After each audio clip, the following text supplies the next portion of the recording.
Hi, my sound, get this, never happens. My sound isn't working. Yeah, it's working. Now, hang on. Yeah. Oh my God. Here we go. All right. So how is everybody? What day is it today? Is it Monday? It's Monday. It's Monday.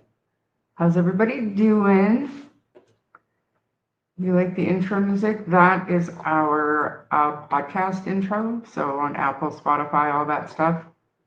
We've had that intro music. We had somebody on Fiverr write it for us or compose it for us, I guess. And when I was thinking about this YouTube thing and everything that comes along with it, do I need an intro? And, popular opinion said that yes, I did. And I didn't really think that changing it up was necessary, even though it's not as flashy, maybe, and fancy as some of the others. Like Sunny's got a really cool one. The Docket's got a super cool one. But I'm just going to stick with what I know. And the the video part of it, that's all me. And so I haven't worked on it, but I have every intention of making it better. But thank you. I can't. No. Know what? Sailor Moon, hi. Randy, good to see you. Hey, Kelly and Ashlyn and April. What were you wrong about, April D? Yes, ma'am. Thank you for being here. More BS. I suspect you're right. Just saying. In my opinion, allegedly, what if Malaya fell asleep? Kids were outside. Daniel was off doing illegal activities and came home after midnight. Thus, story and mayhem ensued. That's your theory, allegedly. I mean, anything is possible here, right? Had this theory happened, children would have been gone for a lot longer.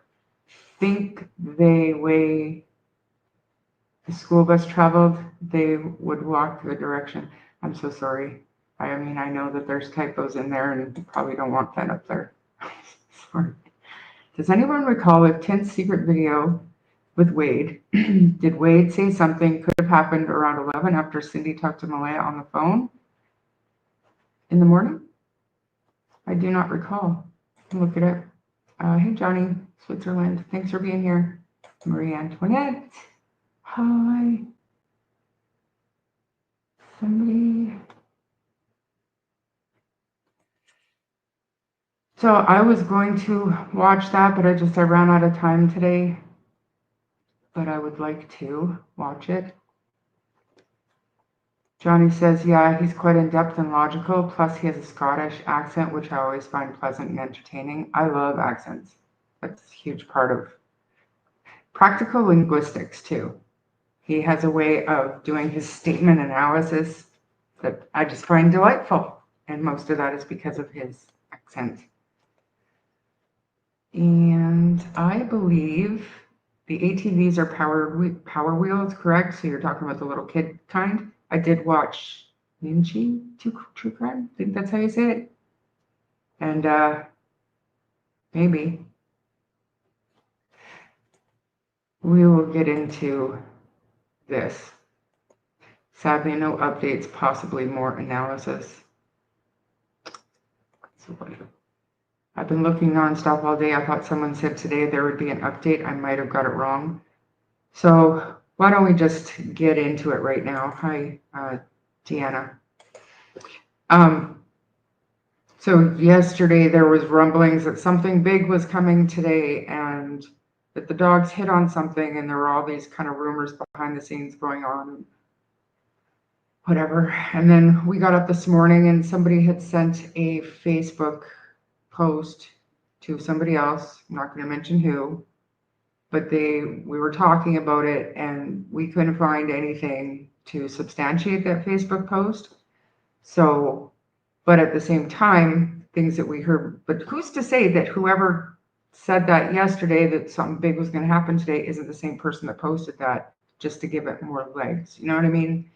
Like true crime on YouTube is that convoluted lately that you can't, it's sad that in a case with 2 missing kids, you can't trust what you see, what you read, or what you hear. And in a country like Canada, where you don't hear a whole lot from the official sources, it makes it so hard to keep factual information out there, which in turn makes it super difficult to keep cases relevant in the spotlight. So, yeah, that's my thoughts. And my what's it called? My thumbnail, is there breaking news coming, or is it just more BS? That's exactly what I wanted to talk to you guys about. If you guys had heard anything or seen anything, because we've been waiting for anything to substantiate what the rumors were saying, and so far nothing. So I have a really good, I think, Globe and Mail article that put together a pretty good timeline that we're going to read through today and talk about, just to bring up some points again from day 1, day 2, all the way up to, I think it ends June 19th is the last thing on that timeline. And I believe, like in my opinion, the timeline that we're going to look at today is all based in fact. So, and that's all we care about here, the information that's based in fact. And did we miss something? Can we read between the lines in some of it? And also, is it going to maybe bring up some things from the past that we can revisit? There was also, hi Amy. Johnny, I heard that podcast yesterday. I sent it to Sherman and saying yes. Did you? Oh, yes. I was going to watch it. That's right. I remember. Hi, Jen and Bobby. And I will answer you momentarily. Roots, hi. Hi. Christine, hi. Diamond, hi. Little Mama, good to see you. And hi from Ontario. Hi, Diane. And Roxy. Who else? April Lambert, awesome to see you. Mary, Dalmatian, love it. Jewel 62, good to see you too. That rhymes. And Seawood, hi. Deception Detective is good. Listen, Deception Detective and I have a history. When my text messages with Daniel first came out, he accused me of faking the entire conversation. And the reason why he did that is because nobody knew what it looked like when Daniel was texting with the exclamation points and this and that. So it was easy for him to call me a liar. But what led up to him posting a video calling me a liar and a fraud was he tried to blackmail me. And yeah, I'm using that word straight up. That's exactly what he did. He said, if you don't send me a screen recording of you opening up your Facebook, opening up your Messenger, and screen record that entire conversation, I am going to post a video calling you a fraud. He had a video and he threatened me. And I said, do what you got to do, because I'm not, you're not going to bully me into basically doxing everybody on my Facebook. You know what I mean? Like, I'm not going to do that on YouTube. Where am I, crazy? And it went from there. I think since then we've established that I'm not a fraud and I'm not a liar and I did not fake the entire conversation. So as good as Deception Detective might be, I have no use for somebody who did that to me without knowing me, or even talking to me personally, reaching out to me, posted a video for all of his followers to see, and gave me that ultimatum. Brought my phone charger to work today. 4-hour live. Oh my God.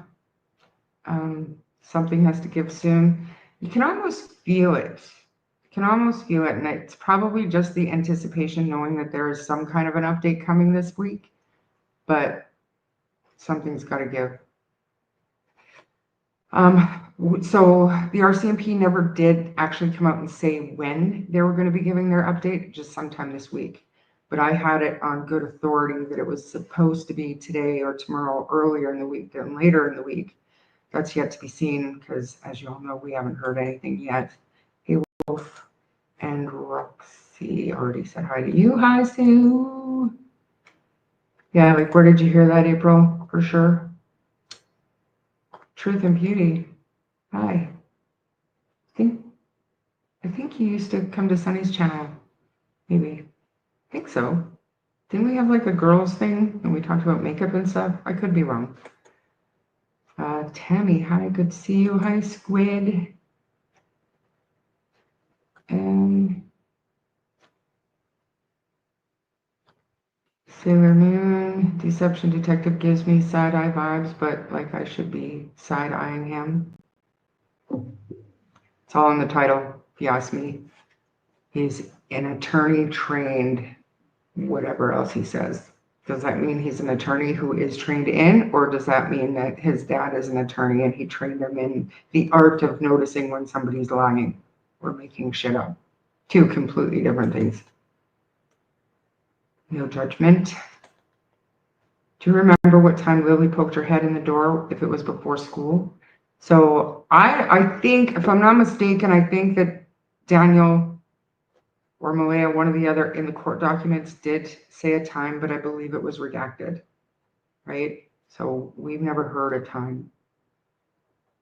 And that's another thing too, like Daniel said in the beginning, she poked in and out of the room a number of times, his words, and then now I think he's solidified it down to 2 times. So small detail, but a detail nonetheless. But he sounds like a tool. Geez, sorry, Shar, I didn't know. I mean, a lot of people did know because it went around, it caught like wildfire, and I actually created some good, solid friendships and sources through that debacle because people reached out to me who knew Daniel had been either talking to them or talking to other people who had also been talking to them. So there were people out there who knew I didn't fake it and knew that this, whatever was going on, was not right. So they reached out and we've been able to, build a trusting friendship. But it started with that bullshit. And I mean, that was my first time, like in a long time, number one, having my integrity questioned by somebody who didn't even know me. But it was my first time being attacked on social media over something that I was trying to do. I was trying to do it in a positive way. So it was a good lesson to learn, for sure. Hope Kent was taking notes because it doesn't matter how good you try to be, some people are just going to come at you.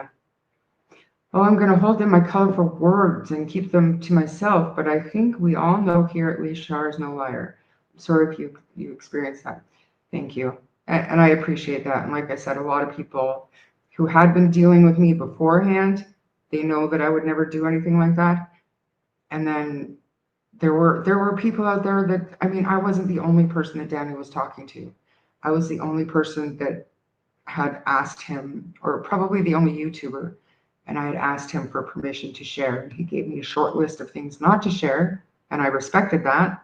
And for the most part, the main stuff that hasn't come out elsewhere, I still have not shared. But I was the only one that had put it out. So, yeah. Dee said he would expect parents in 3 cases to be blaming each other if they weren't guilty, then never mentioned it again, and blame started going around. Correct. And I wonder, not just did I can't even remember. I could just talking about him, and I can't even remember his name. Deception Detective, right? Not just that channel, but there are so many other channels that their entire content relies on other people's creativity, sources, and their work.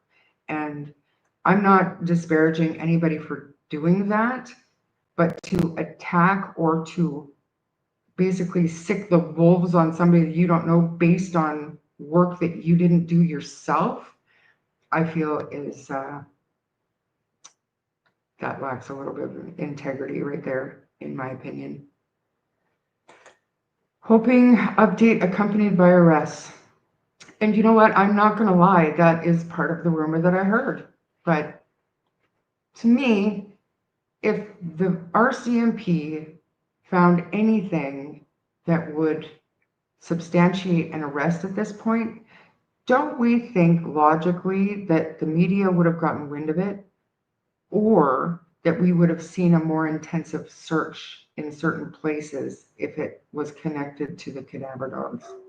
That is just my common sense leap from the rumors that I heard, right? So I wanted to put that out there, even though we could say, you know, that the rumors might have some truth to them, but let's think about this. There are all eyes on the RCMP, all eyes on the areas that they were searching, and I think they would have caught on, and we would see some kind of police activity at least. I'm scrolling through and I'm seeing people and I'm not saying hi. I'm so sorry. Ariel, good to see you. Tina, hi. Graham Tam, love that. Haven't seen you before, but thank you for being here. See Taylor, no banana, and Grey Wolf. I haven't seen you for quite some time. Hi. And CB Canada, love it that you're here. Thank you. Christina, I might have to put you guys on hold because my dog is losing it outside. In Malaya's interview, she said the kids in bedroom beside them. Daniel says Lilly poked her head in a few times and Jackie heard in the kitchen. So both Daniel and Malaya heard them different times, in your opinion. I mean, it does read like that, doesn't it? In what direction did the search take place? North, south, east, west? Which way did the school bus drive route?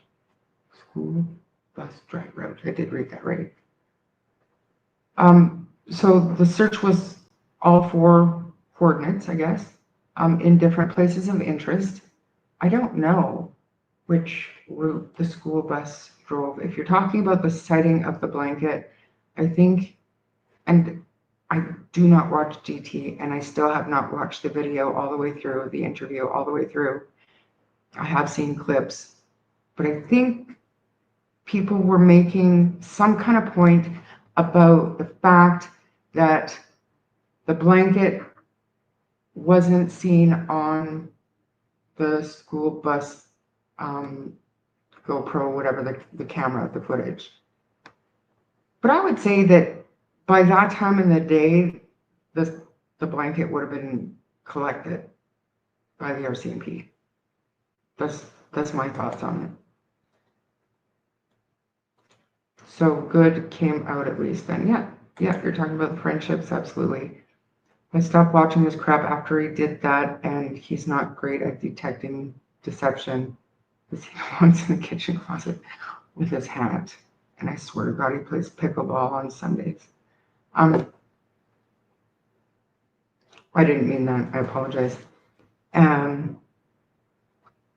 Another big problem that I had, he was the first one to point out that just because Jack and Lily were seen on CCTV video does not mean that they were alive in that video. And then he pointed to the Maddie Soto case where Stephen Stearns was seen driving around with her dead body in the passenger seat, propped up in the passenger seat. And that was caught on CCTV video. And that was out of Florida. And I had a serious issue with that, even suggesting that, because that just illustrated to me how little he knew or looked into Canada or the Canadian justice system or our rules of media broadcasting or anything like that. If that was the case, if the kids were even suspected to be not alive, in that CCTV video, we never would have known it existed here. We are not the States. We are not in Canada. We're not in the United States. We're not in Florida. That doesn't happen here. And to put that out to your audience, I thought was really irresponsible. Did.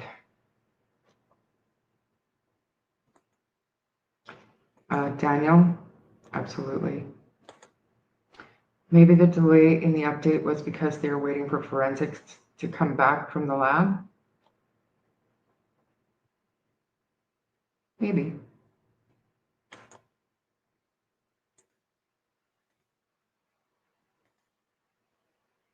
You love my hair? Thank you. I haven't washed it in 2 days. About that Lilly, whatever. I have menopause hair, so I have to spend a lot of money today. Thank you. Why was the cadaver dog suddenly brought in? Could it be results from forensics? No, I think, my own opinion, based on the team's meeting that I was at, they came in because that was the point of the investigation. It's that simple. So in cases in the United States, we're used to seeing like step 2, bring in the cadaver dogs, see if there's anything that can lead us one way or the other. Where it's in Canada, apparently it's more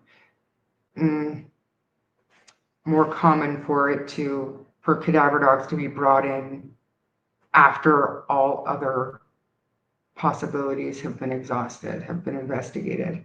And I'm not saying that was the case here, but it sounded to me like that was just the point they felt they were at in the investigation, and they wanted to kind of check that off the list. It wasn't because of public pressure. It wasn't because to keep the public happy or to shut them up or because Daniel asked for it.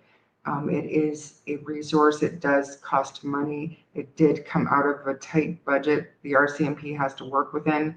So none of that is true either. It was a necessary step in their investigation, I think.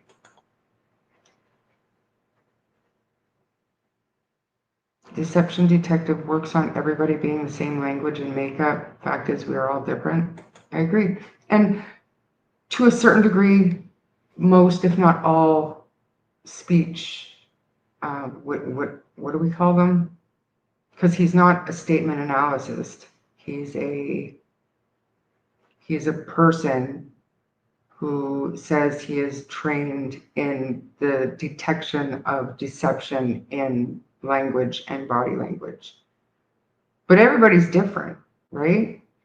Everybody, like, there are certain tells I know that are just, I guess, natural, but you can train yourself to answer and respond and to behave a certain way if you try hard enough, if you know enough about it.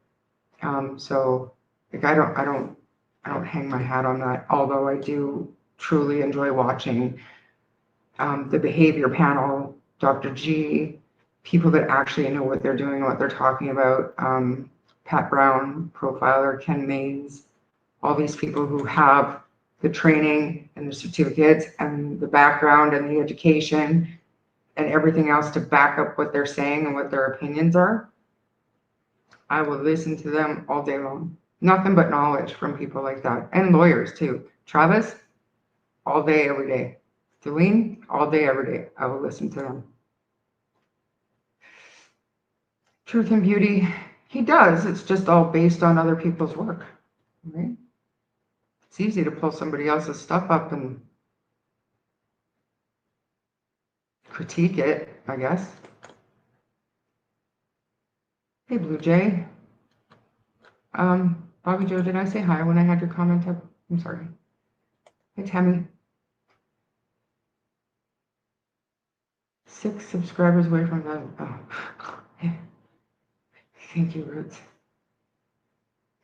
Christina, Alaska. Did anyone watch Ninshi's video today? I did. The small quads, and she took Janie's quad and tried to get a good perception of the size of it in comparison to those other little quads, and it does look like those are a lot smaller and could be children's quads, but she made a good point. They were blocked in maybe to keep the kids off of them.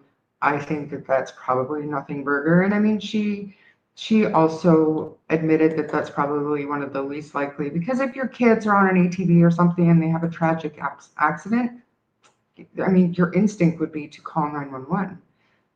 There would be no reason to not try to get them help. So I struggle with that one, but it was a good video and she raises some good points, absolutely. Grey Wolf, in my opinion, these precious kids were not in the home in the morning. Whatever happened, happened Thursday night. You are not alone, Grey Wolf. I recall that the school bus went in both directions that morning, up past and back past where the blanket was later found. Right. And I think,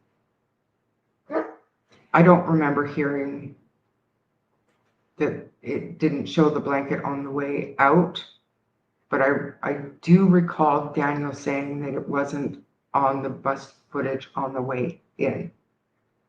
So, but my questions around the blanket are still, I mean, there's so many of them, but about that part of it is, if the place was swarming with people, with family, friends, investigators, searchers, even if just a few, when did whoever have time to go and get the blanket out of that green bin and sneak it off and hide it or plant it? Timeline doesn't make sense.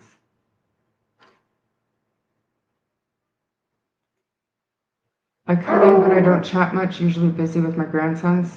Priorities, love it. Thank you for being here, though. I'm gonna go, I'm not gonna hurt him, but I'm gonna shut my dog up. Just hang on, okay?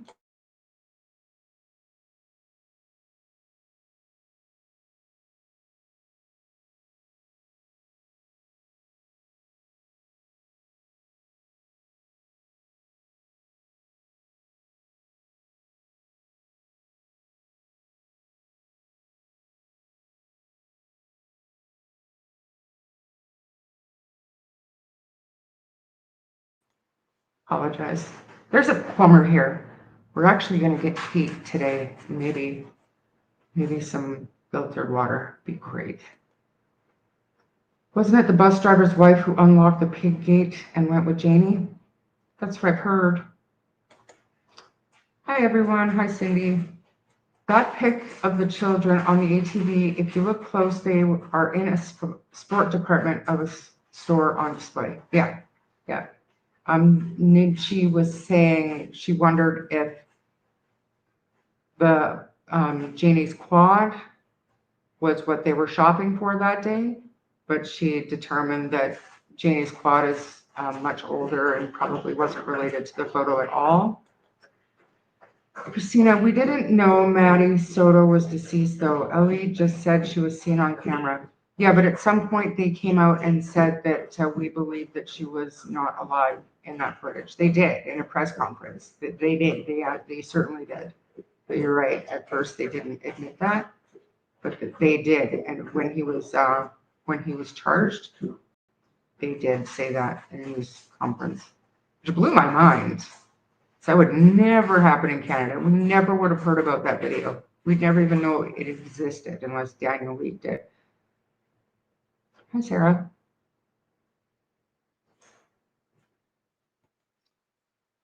Hello, Charmaine in chat. Did I miss anything important? No, you didn't. I don't think. We're not. Listen.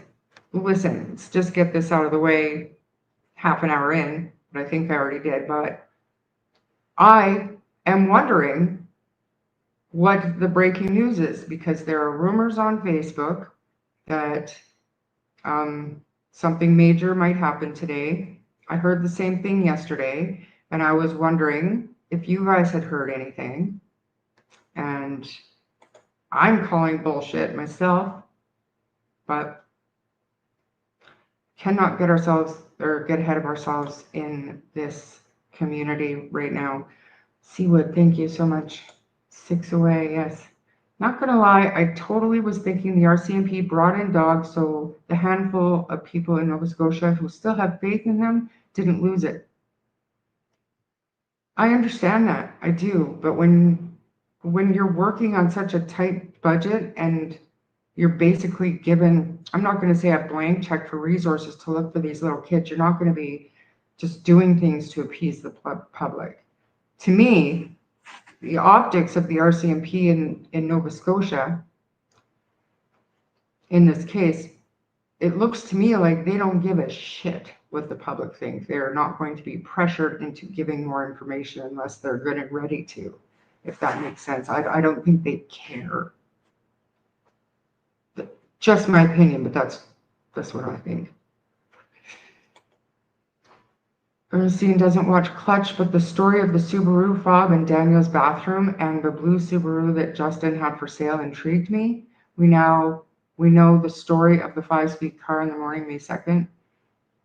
I mean, it's an angle, and it's reasonable to discuss it. Absolutely.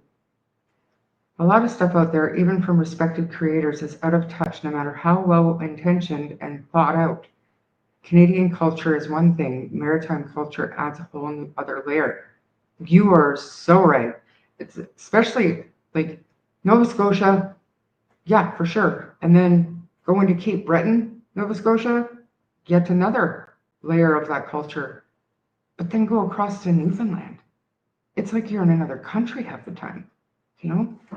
So I agree completely. Allegedly, could children have been playing outside that night? Malaya fallen asleep. Daniel been out somewhere, came home at midnight, realized children were gone, thus they were gone a lot longer. Anything is possible. As an American, I've learned a lot. We are similar, but definitely differences, especially the way First Nation, Indigenous are treated compared to Native Americans. I mean, I have a few things to say about the justice system and different systems, but when we talk about Irina in a little bit, probably more appropriate to bring that stuff up then. Not clear photos of the little quads, but Ninchi has it zoomed in. So go ahead and watch her video that she did today. Was it today or was it late last night? I don't know, but it's one of her most recent. Do you think the picture of the fob matched to the one on the water heater? If I'm missing somebody or anybody, please forgive me. I've heard that too, Tammy. Trying to figure out who all was on the property on May 2nd that whole day. And remember that according to Janie and oh no, I hope you feel better. Thanks for listening. According to Janie and Daniel, Malaya's whole family and support system stayed in the trailer. They didn't go out to search at all. So at what point did one of them sneak away to get the blanket and sneak up the road a kilometer to plant the blanket and then get back without being seen? I would like Daniel to connect those dots for me with I don't know, with a storyline that's congruent, I guess, and that makes sense in reality. But what I don't understand is, and the reason why I'm not ready to say Daniel's lying about that is because, or Daniel planted it himself or anything like that, is because when I think that if you're lying about something this big and if it's to protect yourself, wouldn't you lie about or take the path of least resistance?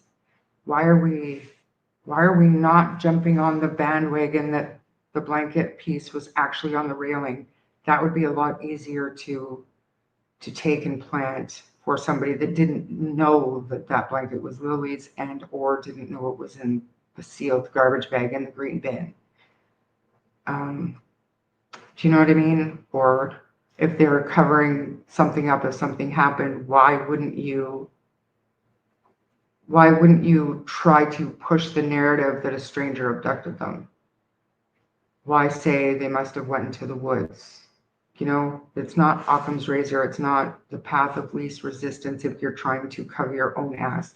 That's what makes me so suspicious and made me want to start being more Switzerland, more even even keeled when it comes to dealing with all the different stories, because even if we believe that they're covering something up and they've done something and this is why are they making it so convoluted?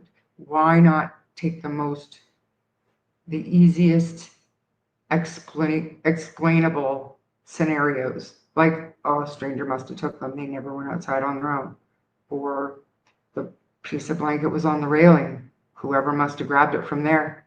I mean, to say, oh, somebody went and cut the bag open, stuck their hand in, knew exactly where to go and take the blanket piece out, and why are we making it so difficult? And that's what I struggle with. That's why I'm here, among other reasons.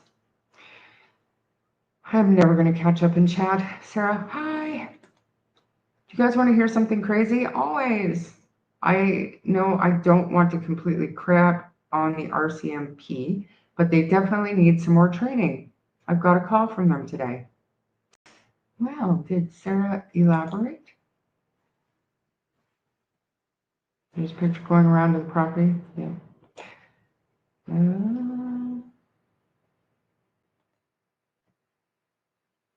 I live here and have heard of them. It is sad, but who else, what other sources would you hope to hear from? Do you know what I mean? I think if you're getting your information from mainstream media, you can, although not always complete, what they do decide to share, I think could be considered accurate for the most part. They have made mistakes, absolutely. But I don't think that's a terrible thing. Haven't heard a thing. It's quiet on these YouTube streets today. Calm before the storm. Hopefully it means answers are to come. Bevels me? Is that an or no? I haven't watched DD since he pulled the BS with you and Sunny. I appreciate that. I never once asked people to stop watching him, though. I mean, he is his own creator, and all he had to do was reach out and talk to me, and even privately, I might have shown him. But when he pulled that crap, no. And still hasn't addressed it, still hasn't apologized, still hasn't nothing. I don't even know if he still uses the messages for his content. I don't know. Do not watch him. I called them 2 months ago when we did a little search around the area to see if they wanted the photos or anything. They called me back today and left a message to call them back. 2 months? It's impressive. Hi, Robin. Hi, Deborah from Australia. Do you care about the case? Talking about the RCMP? I do believe you're right. So that's 2 months later, and the best part is they actually gave me the wrong phone number to call them back on as a disconnected number. My goodness. Maybe, just maybe, they have civilians manning the phones or something. Awesome. Just a note, I was so mad at DT, how DT was talking to you on Sunny's. Oh my God. Yeah. It affected me. It did for a minute. And then I realized I started realizing that he's just irrelevant to me. So I moved on relatively quickly. Like I said, and I mean, it's all good because I made some good friends and still talk to every one of them to this day. So never gonna catch up. Hey, Shar. I'm from Newfoundland originally, definitely like a different country. Yeah, my ex-husband was a Newfie, Stephenville. Yeah, I know. Love me some capers and Newfies. We vibe so hard. Canadians are awesome. I love you guys. Group hug. Absolutely. I think Cape Bretoners, capers, they're probably my favorite people on earth, the ones that I know. They're so happy and they love their kitchen parties. And the only thing I cannot get on board with is the boiled dinner. I just, no.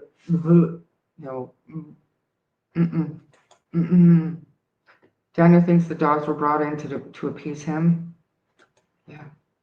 I mean, I heard him say that and to show the public that They're doing everything that they can. And to me, it has nothing to do with us or him. It's just literally where they thought they needed to go next, and justify it to the people that approve these expenditures for these resources, right? Hey, Shara, looking beautiful. Oh, thank you. I still feel Daniel and Malaya are guilty. I feel Daniel's family are in the know and helped. Daniel is too involved with the RCMP and social media. The rest are too quiet. I mean, what can you say to argue that? You're not wrong in some of that speculation, and everybody has a right to think what they want to. Yeah, hi, Christina. He was so rude to so many and shameful. You'd think. I mean, I don't know how anybody can do that, but which email? True crime story pod, or yeah, that would be okay. Let me just move this over here so I don't have to exit anything. This is hilarious. Like, I don't know how YouTube creators do it. Like, Clutch Them Pearls, Justin, do you ever notice, like, he doesn't miss much in his chat, but he's always doing shit. Like, he's always covering something. And I'm just sitting here like, I got to catch up on chat before I start anything. And now we're 42 minutes in and haven't done shit yet. Where did these come from? Marie. I might as well show people. Oh, interesting. I don't even care. I'm sharing it anyway.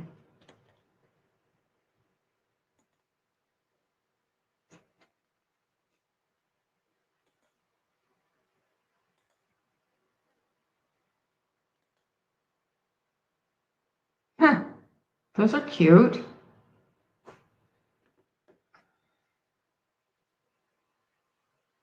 So apparently these are on Earl Martell's Facebook from 2022. DM said on DT that Black Eye was received at Patty's. Yeah, and the day before they went missing. Actually, Daniel. Yeah. Well, Daniel said that in, was it our chat? I think it was our chat that he originally said that. But then Malaya went on to say she wasn't aware that that happened. So I don't know. Half an hour late, Rhonda. Oh, good. You just in time for me to still be behind in chat and haven't started anything. So thanks for being here. I think that from seeing bags full of electronics that had been taken apart, the things on the water heater were just that. He enjoys taking things apart. I mean, I agree. And when you have something sent to you like that and you're wondering what it is, and then you put it out there, responding to it and explaining it in a timely fashion goes a long way in credibility, right? So even though Daniel had been in the chat, you know, I don't know because I was dual streaming with Sunny. I don't know if he was in my chat or Sunny's chat, but either way, it sounded to me like he had just left when Sunny put that picture up. But then DT came in and explained it. It was almost like Daniel saw it, he was watching, and then texted DT and said, hey, this is what it is. And then DT felt he should come in and explain it instead of like save the middleman and come in and explain it yourself. And not saying DT is not credible. It was just there just wasn't enough time in between Daniel being there and the picture going up to justify him not explaining it himself if he had time to explain it to DT, if that makes sense. I would have felt better if Daniel had come back and said, hey, this is what it is, believe me or not, and then give your evidence and your receipts to DT, because that's where he feels comfortable. I get, but he could have easily come back in and, but not to, I mean, I was appreciative that he cleared it up right away, so we weren't running down that, we weren't head diving down that rabbit hole for too long.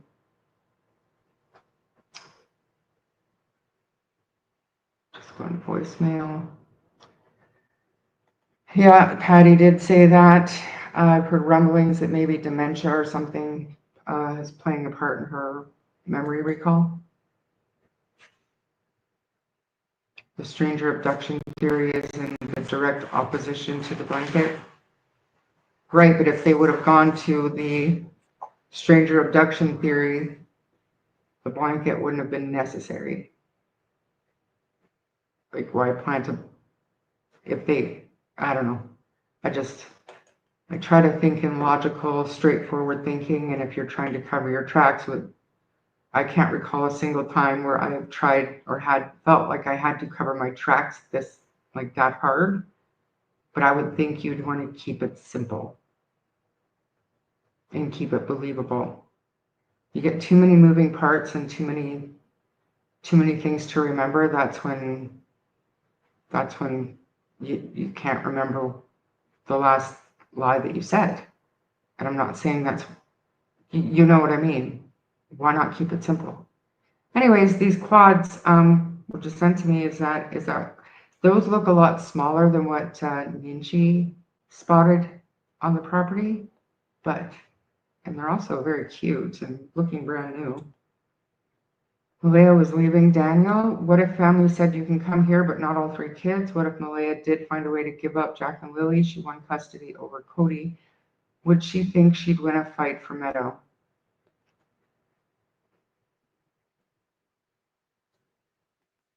Maybe. If they truly wanted the children found, they would not have made up so much shit. Fair point. And why aren't you posting pictures of them on social media? Why aren't you looking for them everywhere and anywhere they could possibly be? That is troubling to me. Thank you, Christina.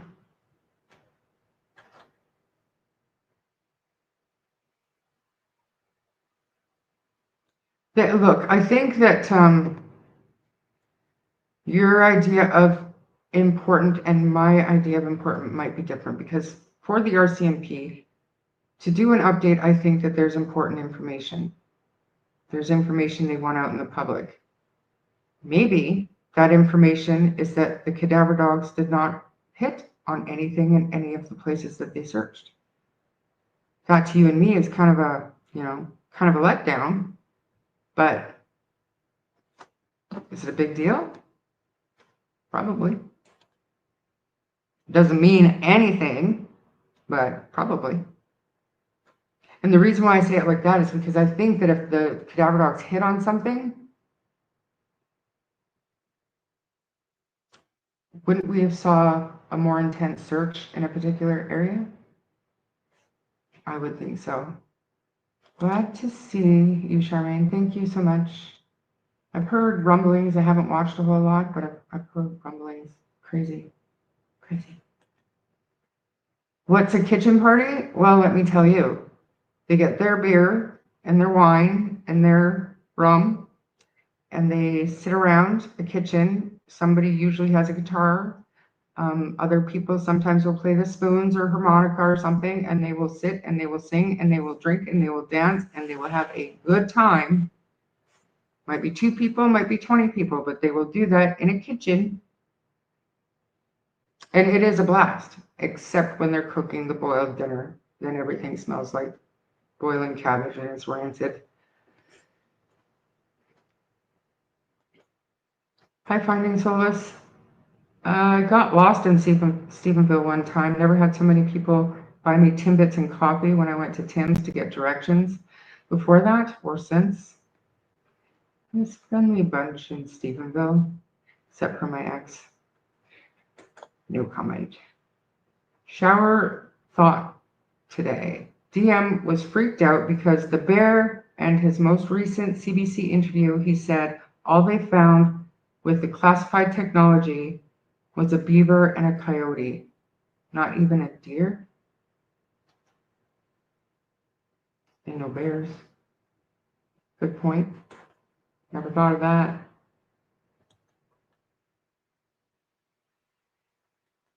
I have questions, but I don't want to ask them because I don't want to go too sideways about what's going on in the good old USA. Just found out Samuel Bird is now a homicide investigation. Yeah. Can we discuss the fence? Daniel told DT the latches on the gates were easy, but media photos show the new fence wasn't even done until after. The kids could have gotten out no problem. That's true. But wasn't Janie fixing the fence Thursday night? And Daniel helped her Thursday night? Is it possible that the gates were fixed Thursday night? I don't know. Let's see what chat has to say if I can ever catch up. The picture that was shown, it's 2 pics of a fob.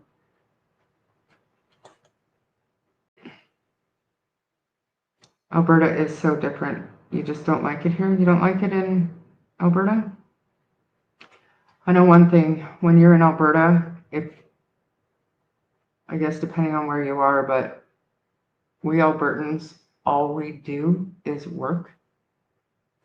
And when you do it for 30-something years, it just gets like I don't like the idea of ever going back to Alberta to live full time. I need a little bit of peace and 12-hour days and not looking up. I'm over it. I never would have said that, like, before I moved here. I never would have said that because that's just the way it is there. I couldn't imagine having to remember that my great grandkids are missing over and over again. Daniel, trust this guy. If he had said, believe it or not, you know what would have been said? I am not in any way pro anyone, by the way, only pro Lilly and Jack. Yeah, fair.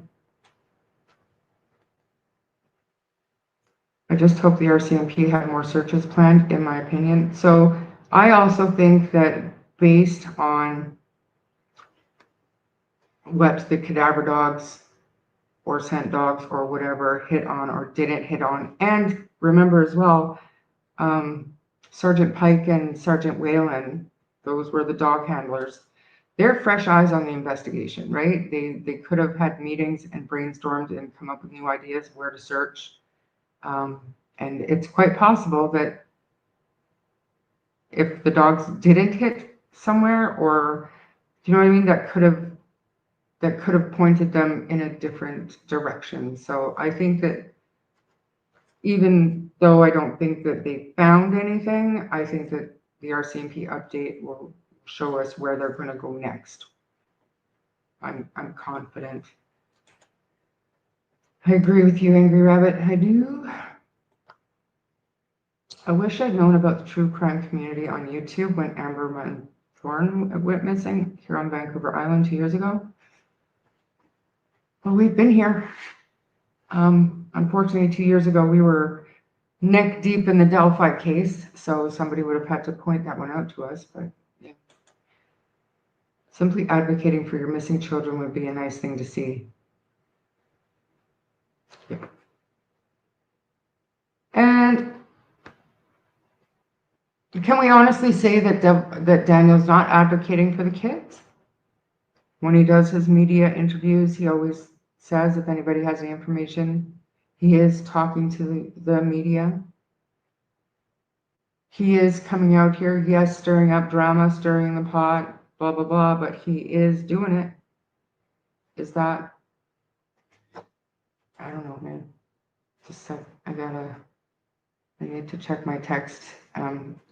Ian is doing trial today. I'll be right back. Talk amongst yourselves. And then I'm going to go to the end of chat and we're going to move on. So if you have anything, don't type it all at once, but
Okay, so we're just going to continue on. If I missed your comment or if I missed saying hi to anybody, I apologize. You emailed me a photo of what you were talking about. I have to stop sharing because I don't know what you emailed me and I don't want to share something that could get me in trouble.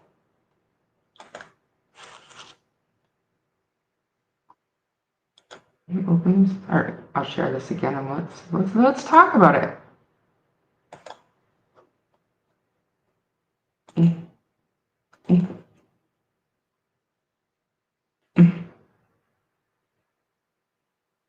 Okay, so down here, can you see my mouse? No. Okay, my mouse doesn't show up on your screen, but whatever. So down towards the bottom, we see the opening in the fence. There's no fence boards in there. I don't see where a gate would even go. Is that where the gate was supposed to go? I would think not. The gate is probably further down. However, this shows that you didn't need a gate at this particular time because little kids could literally just walk through there. But isn't that in the opposite direction? Mind you, this is going into the driveway where the pool was going to be. And I believe if you turn right and go up this, oh, you can too. If you go up this way, you're going to run into the road, right? And didn't the scent dogs track their scent to the end of the driveway up here somewhere? Yeah, right. But down here, we can see that there's no fence boards, there's nothing. So they could have easily walked out this way, but instead of saying they were out here playing and a stranger saw them and grabbed them, must have, because they would never venture off on their own, we say they found a way to go this way into the woods. Or not even, because they come out this way and they go over here and they play on the swings and then they go and get lost in the woods. And I'm just talking about the first 5 days. Like, what are they going off of? You know what I mean? Like, I don't understand what made them focus on the woods for as long as they did. I don't, because this doesn't tell me that there's no way that they didn't walk out here and up to the road. So another thing too, and I will share it. Let me stop sharing first. I'm going to just quickly pull up a screenshot because more than one of you have emailed me asking me, like, I guess kind of surprised that I haven't brought it up yet. I wonder. It's basically about the conversation I had with Daniel. Where the hell is it? I just had it. I named it. Oh, you know why? Because I actually named it. One day, I'll get my shit together. Full screen. Let's zoom this bad boy in. That should be good. I'm going to share this with you because I've gotten a few emails asking why I haven't addressed the fact that Daniel is saying now that the backpack, the strawberry backpack, was purchased for sleepovers with Nana Cindy. That's what he said on DT recently. And he had told me something that you guys feel is different back towards the beginning. So here is the screenshot of what Daniel told me back in the day, back in May. Lily always tried to take her backpack outside because it was her play backpack. My other daughter, which is 8, taught her to do that when me and all the kids would play treasure hunt outside. So to me, and I mean, what do you guys think? Because he is saying now that the backpack was purchased for sleepovers with Nana and Cindy, which didn't happen very often, but that's the purpose. That's why Malaya bought that backpack. And this here said that she always tried to take the backpack outside because it was her play backpack. So I don't find that as being inconsistent. I just feel that is,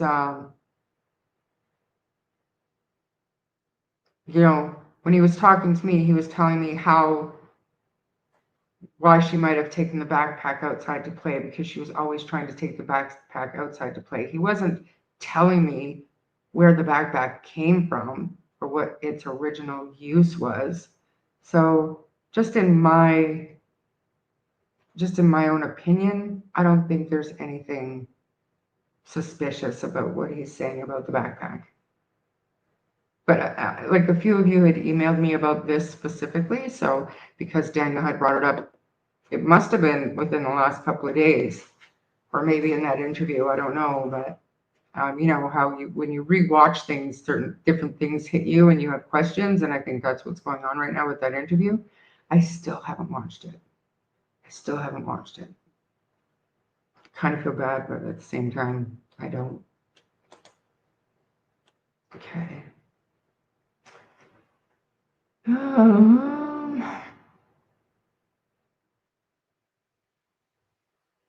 Hi, Ashley and Jessica.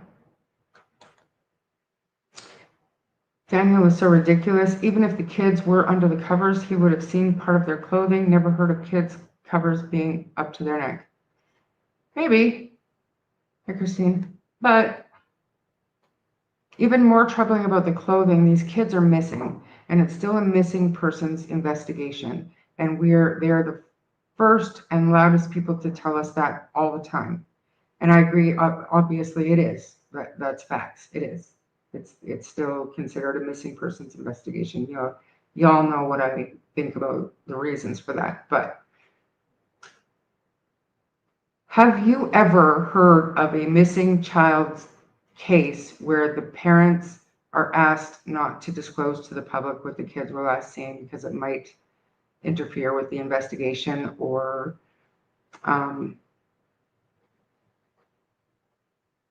it, no, no.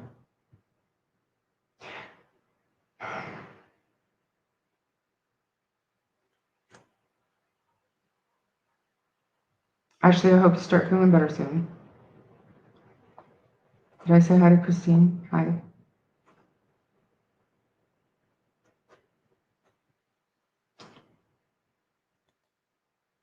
Daniel says he and Malaya put Jack and Lily on the back burner when Daniel said Malaya put Jack and Lily on the back burner when Meadow was born. Newborns exhaust moms. I think it's more Daniel didn't want the extra duties. Maybe. Sounds like he is trying to make us think that Cindy is involved in the disappearance by telling us it's her sleep over backpack. He's been saying that since I talked to him back in May. And even as early as just a few weeks ago, he was in a Facebook chat room saying Cindy is a key player in all of this. Watch and see, basically. So he's still holding to that. Cindy is either involved or knows a lot more than, and obviously we've never heard from Cindy. So yeah. Hey, Explore Core. I recall Malaya mentioned Jack was in the kitchen fending for himself. I agree it seems odd that nothing out of place. In my opinion, something happened in the kitchen. Malaya hinting to our CMP. Maybe. Kitchen party in Cape Breton, fiddles, step dancing, guitars, piano, singing, and of course drinks and more drinks. What about the spoons and harmonicas? Come on now, I've attended. I've seen it myself. Goldburn, good to see you. Daniel talks so negatively about Malaya. And that was another thing, like when that whole thing came out, when I was talking to him and he started phoning me the next day and freaking out, wanting me to take the stuff down off the internet. Because he said I painted Malaya in a negative light, in an awful light. And I mean, I didn't intend to do that. So I was scrambling and panicking, trying to take everything, bring everything down and like put it private. But after thinking about it for a while, I was like, I didn't say anything about Malaya. Like, those were not my words. Those were his words. What do you mean I'm painting Malaya in a horrible light? You did that, sir. I didn't do that. That was all you. And trying to get that through to him over the next few months, but he would come into Sunny's channel and they would just, bump heads and argue and just get nasty with each other. I started to feel like there's no talking to him anymore about any of this stuff. I'm not trying to call him a liar. I'm trying to say this doesn't make sense. Can we please work this out? Because everything got so toxic so quickly. And yeah, I didn't say anything. I didn't say anything about Malaya at all. I felt deeply sorry for Malaya after talking to Daniel that day. Their relationship was toxic. Yeah, I agree, Anne.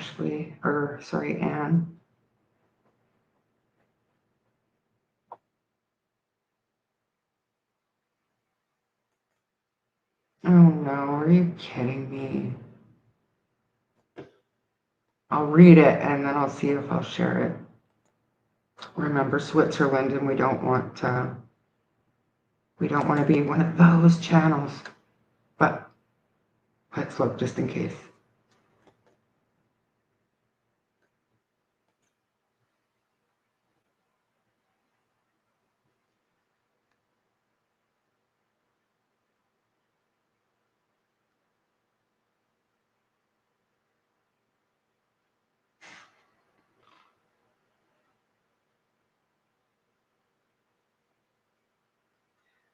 I think I'm gonna crop it a little bit, but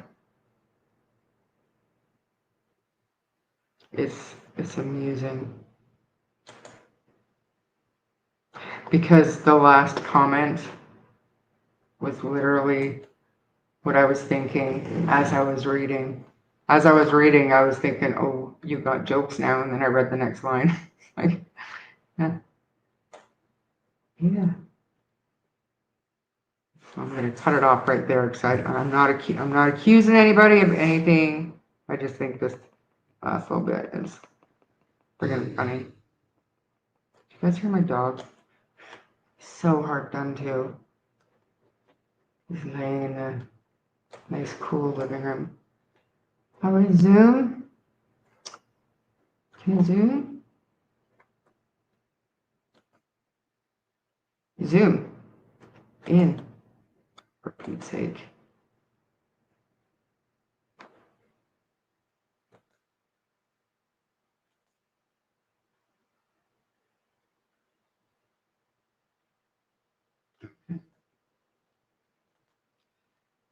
Control plus.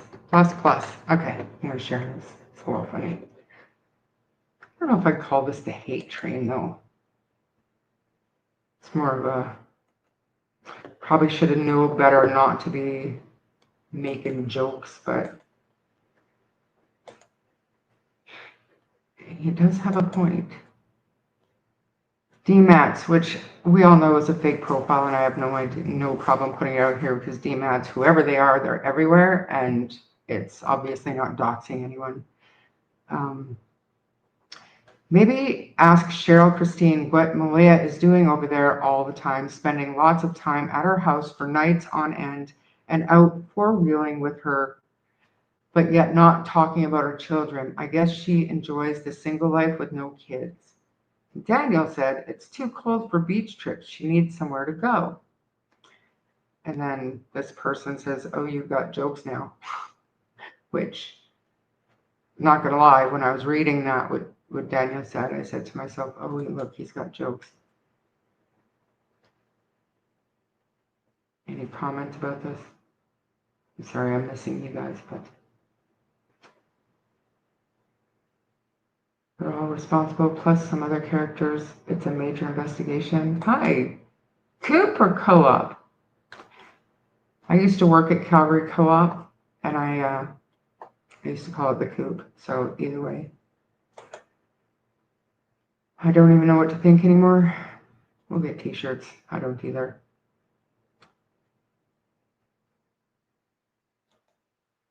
I've been thinking this property was set up for Janie on her own. To me, it does look like things were changing to suit a family with kids. Might seem long to some, but it does loom work in progress. Yeah. I think Daniel is pining over her. I don't. I think he was, absolutely, but I don't now. I think that the hurt is too deep, even if just from her up and leaving, and then doing something as foolish as to allow herself to be put in a position to have Meadow taken away and put into CPS custody. That would be enough to take any parent off. Just my opinion. Don't come for me. D. Matz, in my opinion, is Durwood. Really?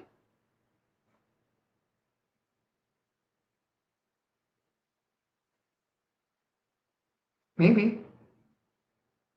Maybe. Daniel has always been on the hate train after Malaya ended it with him.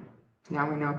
But here's the thing, guys. So when you're in a custody battle or situation, the courts do not like to hear that parents are disparaging each other, right? So, and that's, I think, when we started to see the shift where we weren't hearing from Malaya, but she wasn't saying anything bad, and she would not go on to say anything bad about Daniel, no matter what.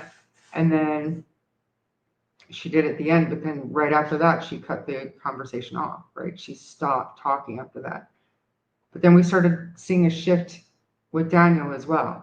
He stopped talking negatively about her. And I don't think that has anything to do with how they're truly feeling. It has everything to do with what they need to do and what they are advised to do when it comes to the court case with Meadow. And I also think that Daniel is clean now because he is drug tested randomly in order to continue seeing Meadow. And I suspect Malaya would probably have the same restrictions on her now as well. So I don't know for sure, but I don't think that they're out getting high and doing all their shit anymore. As long as we believe that they're still able to have visitation with Meadow, I think that they have to stay clean. This is amazing. I'm gonna get a T-shirt made that says Charmaine finally got a T-shirt made. I'll write that down. Thanks, Explorer. Just really blowing it out my ass. I have no idea what I'm doing. I agree. It seems Daniel always back and forth on how he speaks about Malaya. Because when you're rageful and hurt and emotional and you've lost your kid and you've lost your family, I would think it would be hard to keep your nasty comments to yourself, and sometimes it seeps out like verbal diarrhea with him. Just my opinion. Explorer Core, I believe, is Durwood. You have read more of his posts and let. You think Explorer is Durwood? No, Wolf, you're wrong. No. No. I've heard a lot about scent dogs tracking to the end of the driveway, but I haven't seen that in any official reports. Did I miss it? No, you did not. You are correct. Daniel looks night and day compared to that first day, doesn't he? That first day, he looked strung out. He looked scared. He looked worried. You want to pull it up? I do have it. Obviously, I do have it. In the trial? No. Video details? YouTube? Maybe YouTube. Where am I on YouTube? Oh, move it this way. Where's my home? Forgive me. The hell is this? Oh.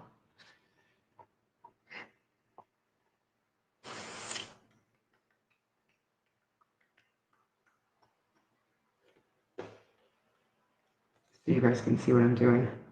Not doing anything smart, but remember before? My own channel.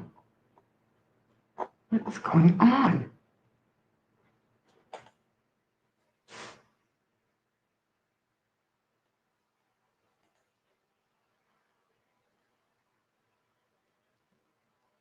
My channel. Oh look, I got another subscriber. Fancy. Videos. Daniel Martell videos. It's like the very first one. I think Wolf is saying they think Durwood is far more involved in Lily and Jack's disappearance. Oh, okay, I see. Which posts? I have some, not all.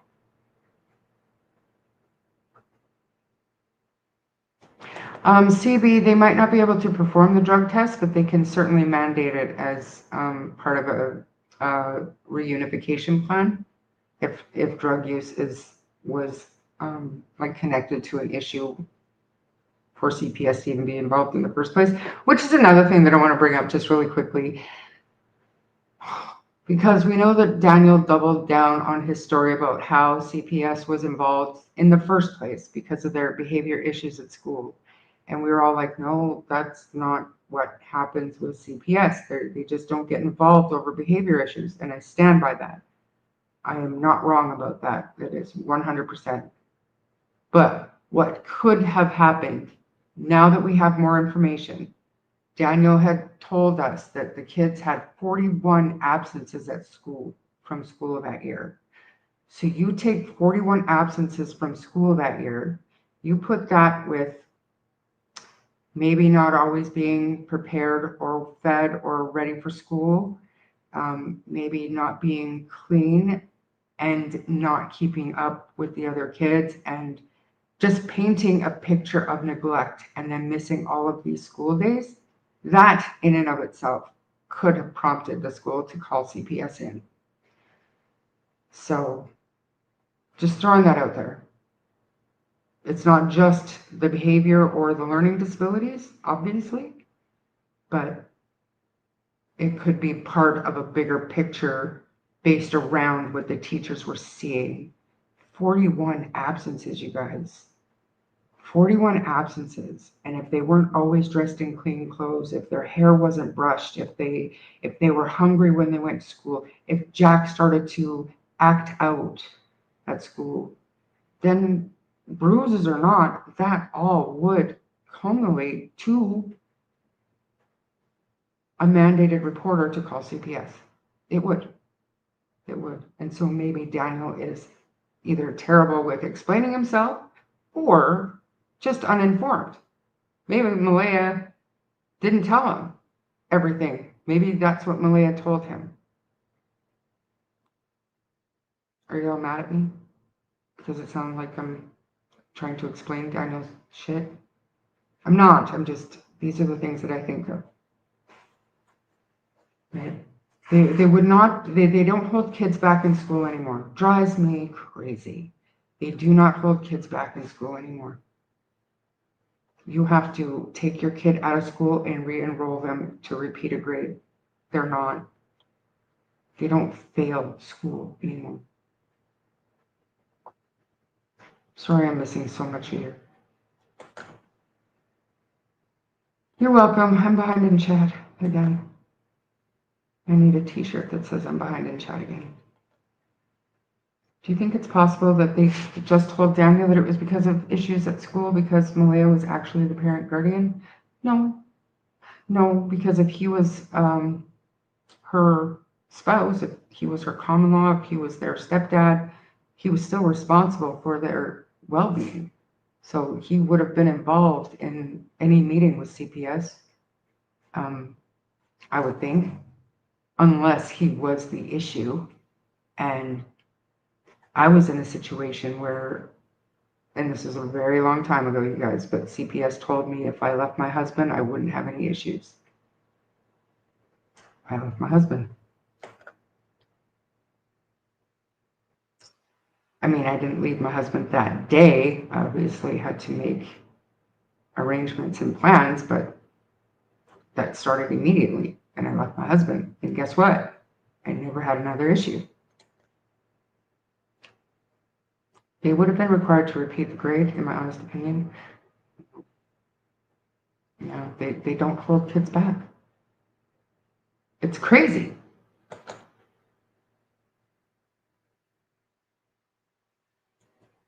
No, Charmaine, based upon working at school, teachers noticed cause for concern. But cause for concern would be 41 absences, their clothes not being clean, perhaps bruises, Jack maybe acting out violently, Lily pulling her hair. It all paints a picture of neglect that goes above and beyond just having a bad day.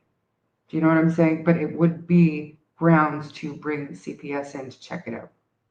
Doesn't always have to be bruises. Do you know what I'm saying, Randy? I'm not disagreeing with you, but I'm just saying it doesn't always have to be because of a black eye. It literally could have been the straw that broke the camel's back could have been a violent outburst by Jack throwing a boot or Lily pulling her hair out. And then they sit down and they start to think, wait a minute, 41 absences, these kids. And, you know, they always come to school and they're hungry or their hair is never brushed or their clothes, they wear the same clothes for days on end, stuff like that would raise red flags. Do you know what I'm saying?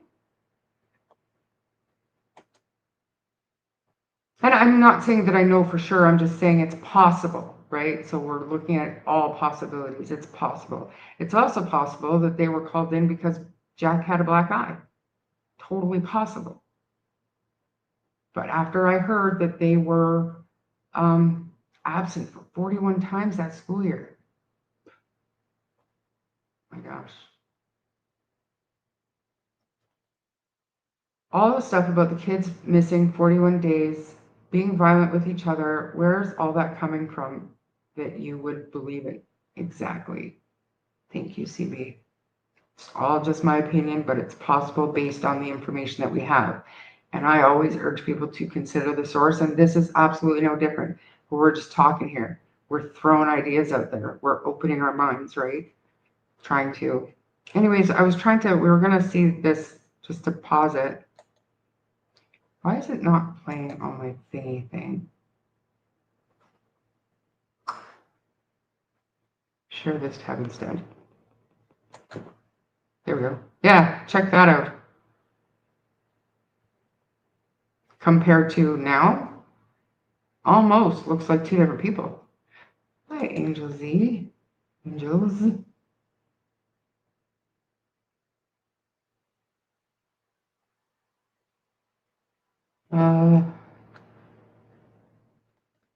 Kids don't fail in junior and senior kindergarten. Right. But I mean, honestly, in reality, some of them need to be held back if they're not ready to go forward, because then they just get further and further behind, in my opinion, and it's a struggle for them to catch up, let alone succeed. So I don't understand the logic. I'm not a child psychologist or a teacher, so. Lily's teacher said she never met Malaya, so it's possible Malaya refused to come to the school for meetings or addressing concerns. Yeah, but is that a reason to call CPS, or would there be more to it? Like, I don't know, maybe. I thought I heard Malaya on ATX saying that she could not go another night without having them in their beds. But how would she know how it felt not having them in their bed? I know exactly what you're saying, but the interview you're talking about happened on May 3rd. So the night of May 2nd, they would have been missing. So that would have been, but she did say one of the worst nights, right? But that was, this interview that you're talking about is day 2. So that night they weren't in their beds. So what she said made sense there, but she said it was one of the worst nights. Compared to what? Mary, Charmaine, I have autism and always had bruises, stubbed toes. I was a rough nut running around getting clothes dirty. Sure. But did you have 41 absences?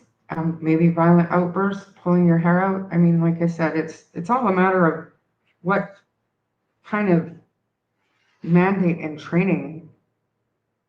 Where'd you go? You also see me? What happened? You guys see me?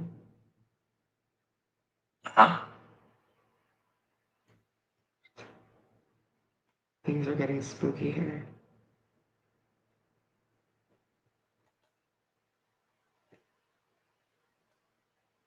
I'm gonna have to put you guys on hold for just a half a sec.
I apologize. My power was flickering, and so my StreamYard screen went off, so I couldn't see anything that was going on. And then I was trying to figure it out, and my Siri on my phone just started talking to me, and I got weirded out there for a second.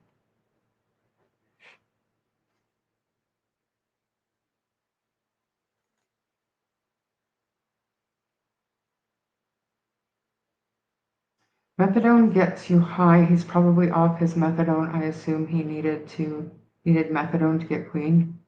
Yeah, I have no idea. I have no idea. I have no experience to relate to any of it. Oh, I'm muted. I have no idea. I was telling you guys how my power was flickering, and then my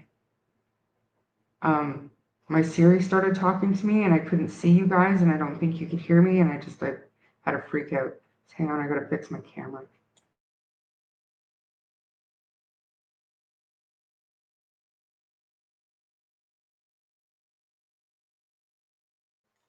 Yeah, so I was freaked out. Yeah, and so yeah, 2 months. That's a lot of time.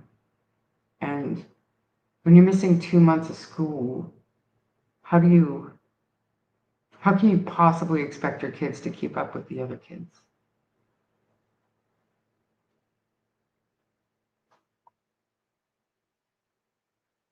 Hi, Joyous and Daphne. Have absolutely nothing going on here. I'm just talking about stuff that I heard, and I don't think there's anything going on with any of that, but I wanted to see if anybody else had heard anything. My daughter missed that many days when her autoimmune issue started her sophomore year of high school. Some were because of doctor appointments, some were because she wasn't well enough. Yes, but they weren't in preschool and probably grade 1, and I mean, no, I mean, it's true, like my grandkids get sick. They do, they get sick all the time, but they might be out for a day or two, and they certainly, like the two older ones, are not kept home together. If one is sick, the other one still goes to school. So, but I mean, we don't know. Belinda was given school info allegedly from a teacher. No, I don't know about that. I mean, I can't say for sure, but the last I talked to Belinda about that, it was a reporter that got information from the school somehow, who shared it with Belinda. CB, we don't know if it is a regular occurrence. I believe it came from Daniel. Which part? I mean, let's be real. Most everything that we think we know right now came from Daniel or Jane.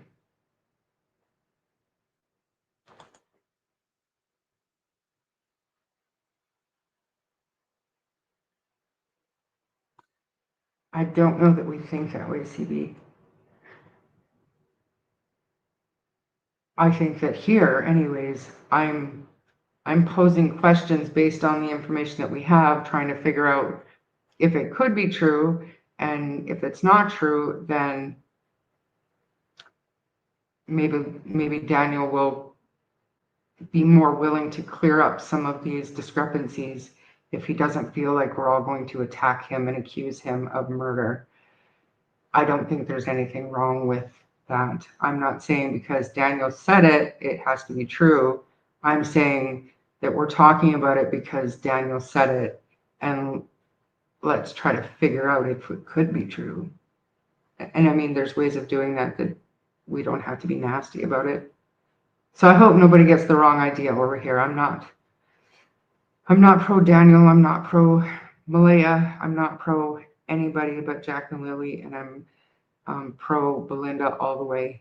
And keeping the conversation going, trying to get some kind of answer for her and for the rest of us. Let me see if we can do this. Where the heck would my Canva save to? Anybody know?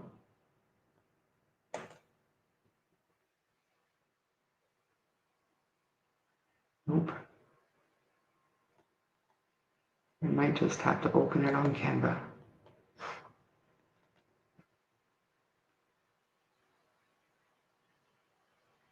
This pic is horrible. This is what it looked like, 2 days into the search. Looks pretty stressed out to me. I don't know. It's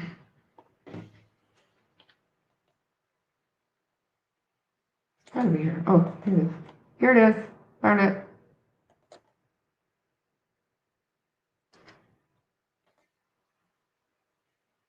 Now how do can I share this without sharing the entire?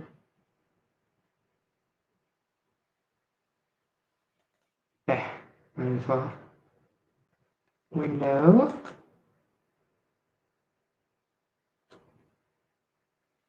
This here.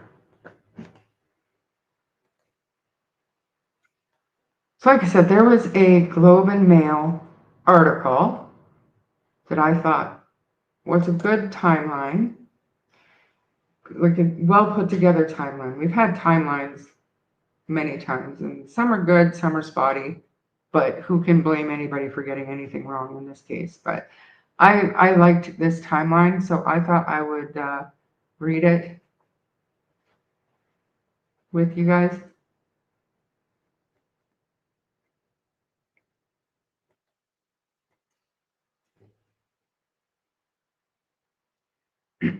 I totally agree with this.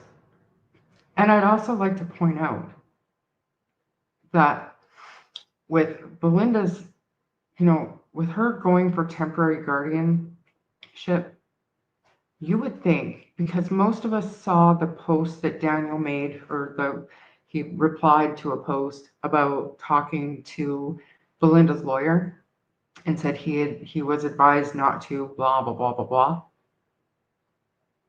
But wouldn't it benefit Daniel in the Meadow case for Malaya to lose custody of her missing kids to the paternal grandmother? Do you think? Do you think that Daniel should talk to Daleen about Belinda's upcoming application for temporary guardianship? And do you think it would help his case with Meadow? There's one for you. Discuss. See what you guys have to say about that.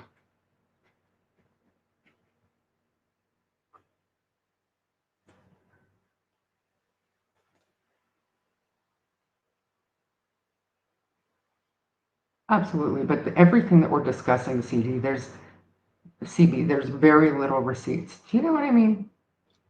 And I was saying the other day, like everything that Daniel says that's the information that we're going on, and we believe it or we don't believe it. But we're very quick to believe anything he says that makes himself look suspicious or sketchy. And anything that he says that tries to paint himself in a better light, we're like, oh, Daniel's full of shit. So the whole thing, how can you, and honestly, that whole channel that they talk to, how can you just believe everything on its face when the only thing that's changed over there is the mouth that the information is coming from? Just because it's coming from a YouTuber's mouth doesn't make it any more or less credible. You still have to consider the source. But the fact is, this is the only information that we're getting, so we're dissecting it all. And fair or not fair, it is what it is, and they know what they're doing when they enter into a live chat or a Facebook group. They know what they're walking into, and if they don't, they're not paying attention. Like, honestly, right? Like, how could they not expect to be, and I don't mean like this is expected and should be okay, but how do they expect to not be attacked when they go into Clutch Them Pearls or Sunny's chat? Like, they know it's going to happen. And in my opinion, the only reason that they're there is because they know it's going to happen. And maybe Daniel is doing it to stir up drama and start shit and just keep the story going. Maybe. I saw something from Daphne and I want to go back and read it. Sure. Not that I don't want to read everybody's stuff, but I'll be here for 5 hours because I'm behind on chat. Char, what do you think of the post I made today about who could have taken the blanket out of the bin? That's if the blanket was actually in there. I have not seen your post from today, Daphne, but I'll definitely go look at it. But the blanket is a rabbit hole that I believe is 3 blankets deep at this point, and I haven't even started hitting on it. I've been busy doing trial prep for a trial that started today.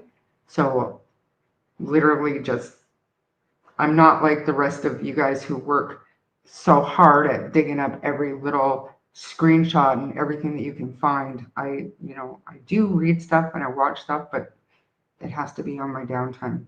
So I will find it though, and I will look for it. I'm so sorry. I feel like yeah. Make excuses for me being on YouTube.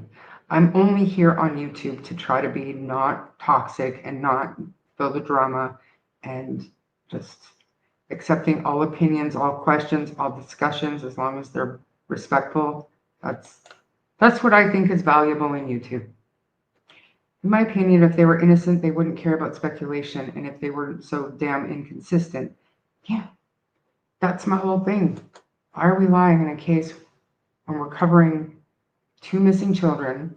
Why aren't you more appreciative of the coverage and working harder to get straight facts out there, straighten out inconsistencies, discrepancies, clear it up, help us get the right information out there?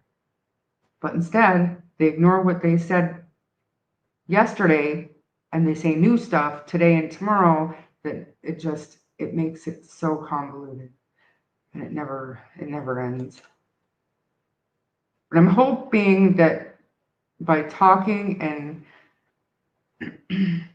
not attacking and not accusing, we can encourage them to be a little bit more straightforward and forthcoming with the actual facts, not just different versions of the bullshit they've already said.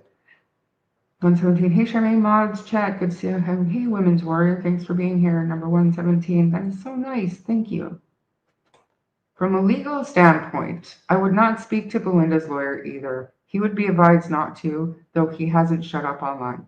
CB Canada, absolutely 100%. I understand. However, I would not speak to Belinda's lawyer without his lawyer present, number 1. And number 2, you could, and I offered to have Daleen draft up her proposed questions that she wanted to ask Daniel, because it doesn't pertain to Meadow. or CPS case with Meadow, nothing like that. It has everything to do with Belinda's action to file for temporary guardianship. So, Daleen, write out your questions. Allow me to send them to Daniel so he can review them with his lawyer and figure out if they could be detrimental or used to be. And Daleen is a lawyer. She is bound by ethics of her profession, that those answers would not be in the form of screenshots posted online. They're part of actual litigation for the custody of two small children. So I think not allowing him, like just straight up not allowing him to speak to the lawyer is a mistake. I really do, because I do think it could help his case with Meadow. I really do.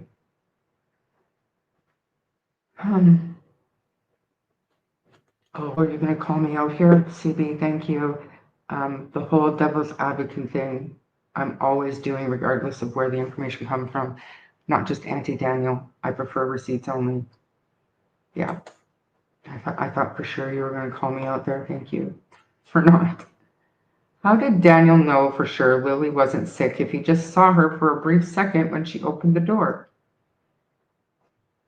Well, that's just it. He didn't. But he goes on to say that he wouldn't have kept her home that day. So why didn't you get up? You saw Malaya wasn't getting up. Wasn't in a deep sleep by no means. Just make it make sense, man. Clear it up. Another thing that hit me in the gut, I felt it ill to my stomach, was during DT interview with Daniel. He said the pink blanket was still at the bottom of the bag. Hunter S. pointed this out in his video. Like still to that day? Explore?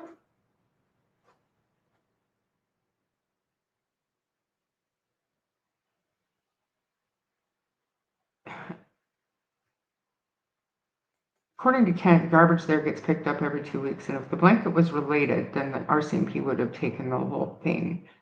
I would think they would have taken the bag itself. I would think.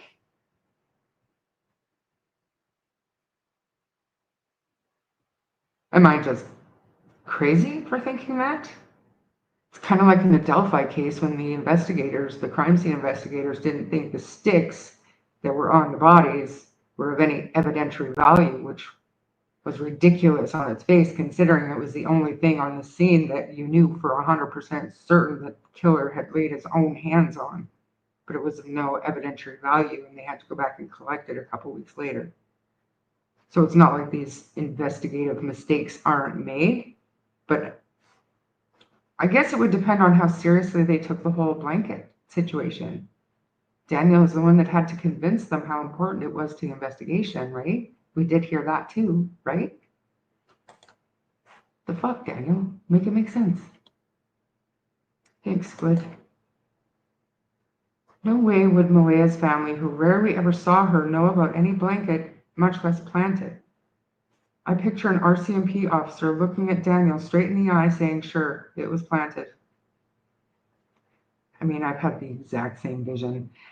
And not just that, just knowing that the blanket was Lily's and knowing that it was in that garbage bin, not just in the bag, which was full of other bags of garbage. Remember, 60 pounds of household garbage. And in the green bin that we all saw.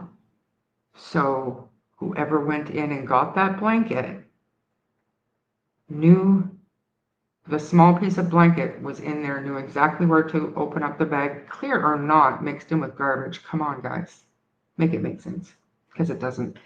A better story would have been for him to agree that, yeah, that piece probably was on the railing, but it isn't now. It's up in the tree. Who put it there?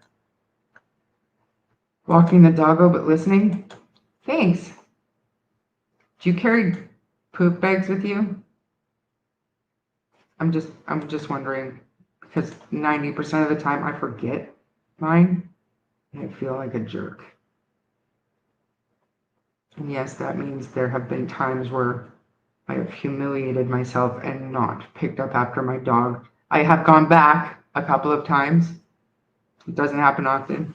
But I always forget. But we don't really go for that many walks anymore. He's on the acreage now, so he doesn't need that. Why would Daniel say it was still at the bottom of the bag? In my opinion, Daniel was remembering what he had thought experienced at the time when he retrieved the blanket out of the bottom of the garbage bag. Good point, Explorer. Yeah, that makes sense. It could be he's not the most clear communicator. You know what I mean? Like sometimes he says things and the way he says them comes across like, fuck are you trying to say, man? And they sound terrible. But there are other ways that it could be taken if you're mind. Almost went rude. Methadone is for opiate addiction, like oxycodone. It's not for meth use too? Maybe it is, maybe it's not. Like I don't know, but I suspect it would probably do the same thing to your system without all the well, I don't know. Is it something that they just use to like lower your doses to wean your body off of the drug slower so that you're not going through those horrible withdrawals to make it easier? Like, I don't know. Maybe. Daniel said something about Jack and Lily's disappearance info was attached to her file along with Meadows' custody hearing. Oh, really?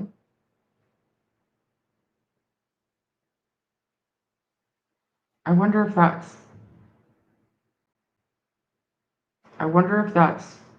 due to them not, like, I don't know, but I always thought they didn't want to proceed, if at all possible, until the Jack and Lily investigation had come to completion. So I wonder if, because we all know, and I get it, how one connects to the other, but like when it comes to just the custody of Meadow, what are the reasons? What are some of the possible reasons that the two cases would be connected just for the custody of Meadow?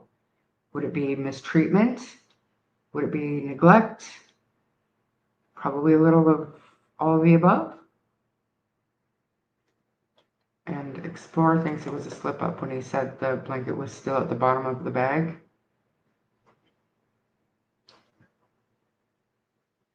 He did say still at the bottom of the bag. So where's the bag now? Like, I have questions. Does that mean the bag is still at the house? And if that's the case, why hasn't the garbage been picked up in 5 months? Not only that, why didn't the RCMP take it? Even if Daniel had to convince them that the blanket was of importance, you would still think that once they realized, okay, we're going to take this blanket in for testing, maybe we should take the bag too, if that's where the blanket came from.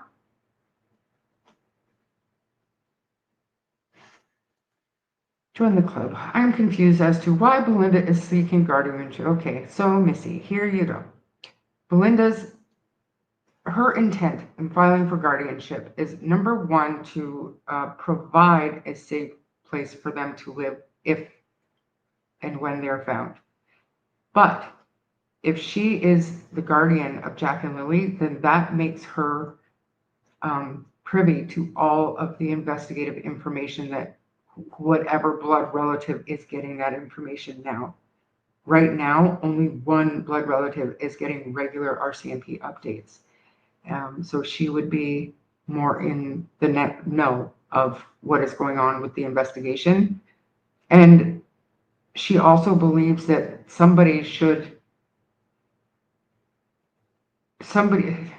she believes that by having guardianship of these babies, being this advocate and this voice for them would solidify that even more. If she was the one who had custody of them and she was out there raising awareness and searching for them and trying to get search efforts back up on the ground, she would have more standing to do that as the guardian of the children, if that makes sense. So there's many different positive reasons why she's doing that.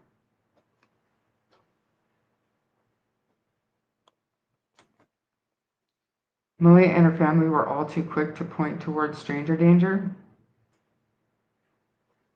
or not pointing hard enough, depending on if you think that Malia had something to do with it. Why wouldn't you push hard instead of telling Janie that the kids must have went into the woods? I mean, that I don't disagree with you, but to me it doesn't make sense in context with what she actually said that day, if we believe the sources, Daniel and Janie. Explore, I don't believe the blanket was at the bottom of the bag. Hi, angels are here. I love your name. From Ireland. I had a pen pal from Ireland back in the day. If I was Daniel's lawyer, I would advise him to shut up completely now, both in juvenile and criminal court. Your words and actions can and will be used against you. I'm no lawyer, but I've been telling Daniel for months to get off of YouTube and get off of Facebook. Stop doing what he's doing. He's not helping himself. I feel so sad thinking about what Wade said, that Lilly would cover her head if someone got close to her. It is. That's right, they cower.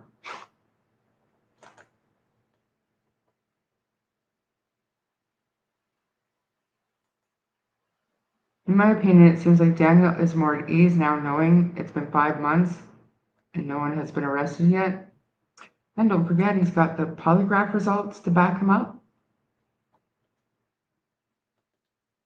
If Daniel would relax and stop trying to come up with arguments to counter the holes in his story, he would become more believable.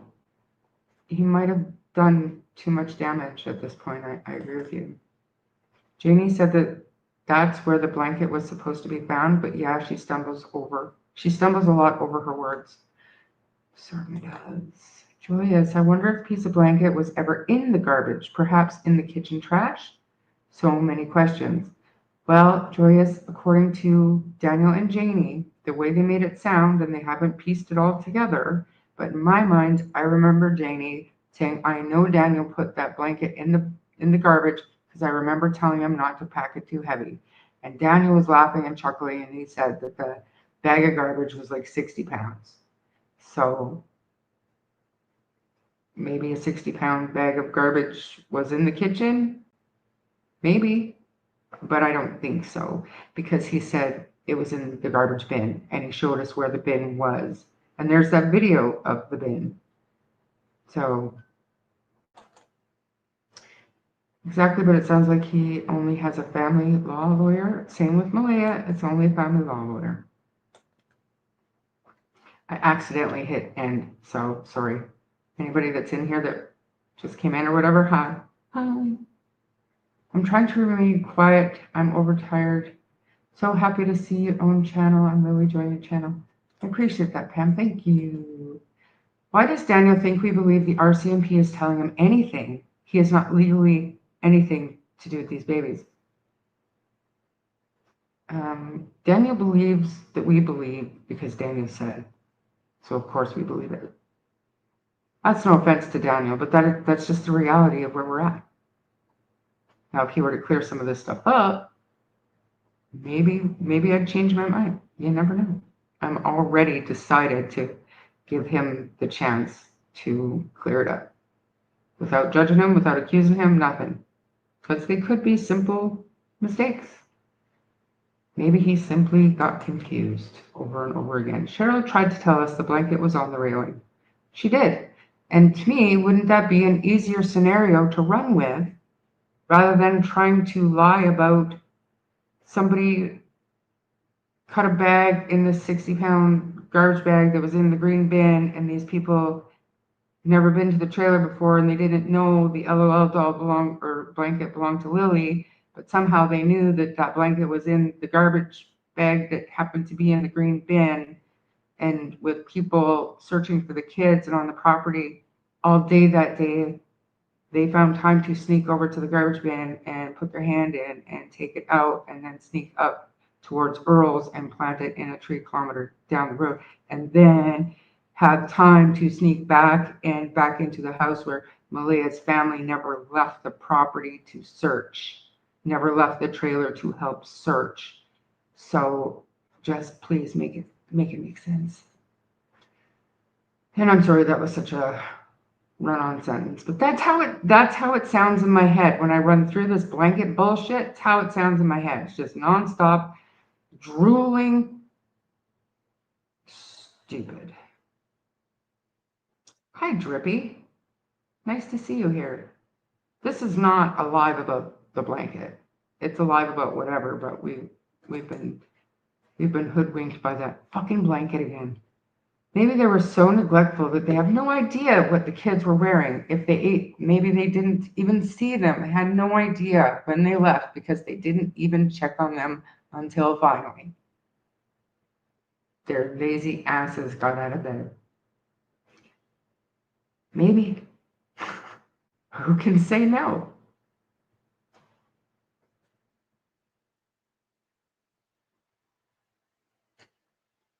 And I gotta put this one up. Funny, for someone who minds her business, she seems to even know what her son puts in his garbage. She's not wrong.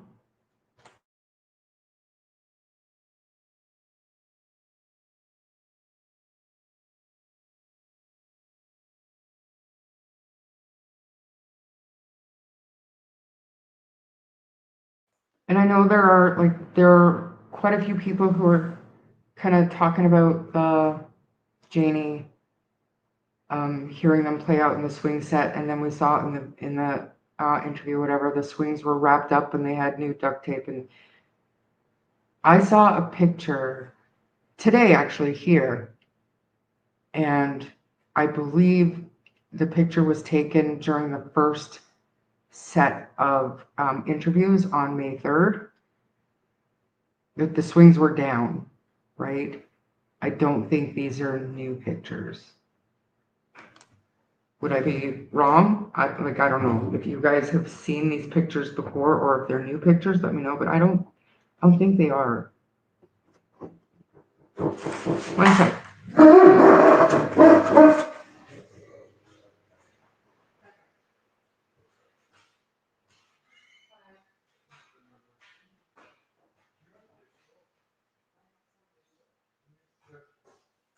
Take a second, other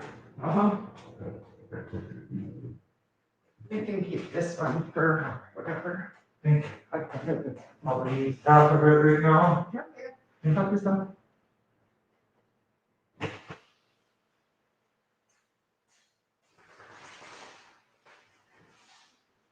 Sorry, guys. Plumber needed dish soap. I didn't ask why.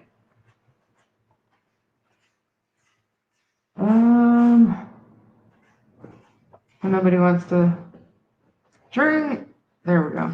During the swing set time in the beginning, there was a pile of wood under the swings. Would be, how could they swing? So joyous, I know exactly what you're talking about, and I saw it too, and I questioned it too. But then somebody told me that the wood was in that shed, and they wanted to search the shed, so they made Daniel and Justin empty the wood. And that's why it was kind of haphazardly thrown under the swing set, just right outside the door. I mean, it's a viable story, but is it a story or is it the truth? I don't know. They threw garbage across the back lawn everywhere, yet they made sure to double bag Lily's blanket. Makes no sense. One blanket out of heaps of trash strewn about the lawn.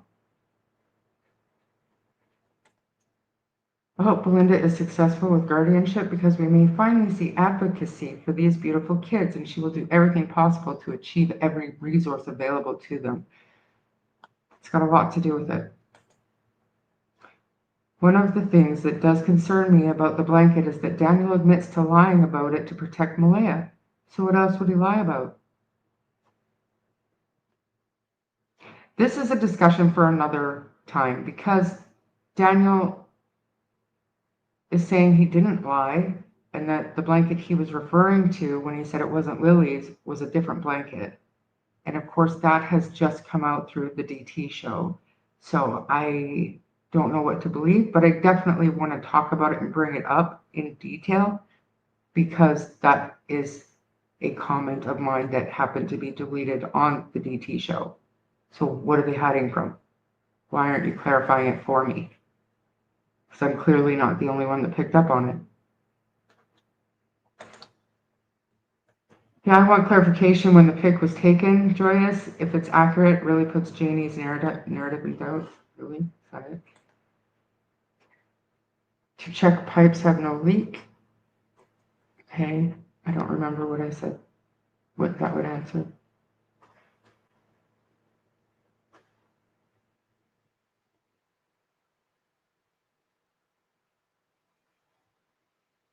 Anyway, let's just read this timeline. April 29th, the last date, Lilly and Jack Sullivan attend Salt Springs Elementary, a small rural community or school in an 18-kilometer bus ride from their home. There was no school the next day, and the children were kept home May 1st and 2nd, owing to illness, according to Mr. Martell. May 2nd, at approximately 10 a.m., Ms. Brooks Murray called 911 to report Lilly and Jack missing. The RCMP issued a vulnerable persons alert in Pictou County and asked for the public's help in locating the children, who they say are believed to have wandered off from the home. Police do not issue an Amber Alert, saying an abduction appears unlikely and the case does not meet the necessary criteria. On May 3rd, RCMP issued a broadcast intrusive alert, a public cell phone notice that the children are missing, to people in Antigonish, Colchester, and Pictou counties. The Mounties Major Crimes Unit becomes involved in the investigation. Also on May 3rd, Ms. Brooks Murray and Mr. Martell attend a briefing at the search and rescue headquarters on nearby Lansdowne Station Road. Mr. Martell said Ms. Brooks Murray leaves midway through the update to sit in the back of an ambulance. She departs with her mother, and Mr. Martell said he hasn't seen her since. She cuts off contact with him after this, and we know that that is the end of that relationship.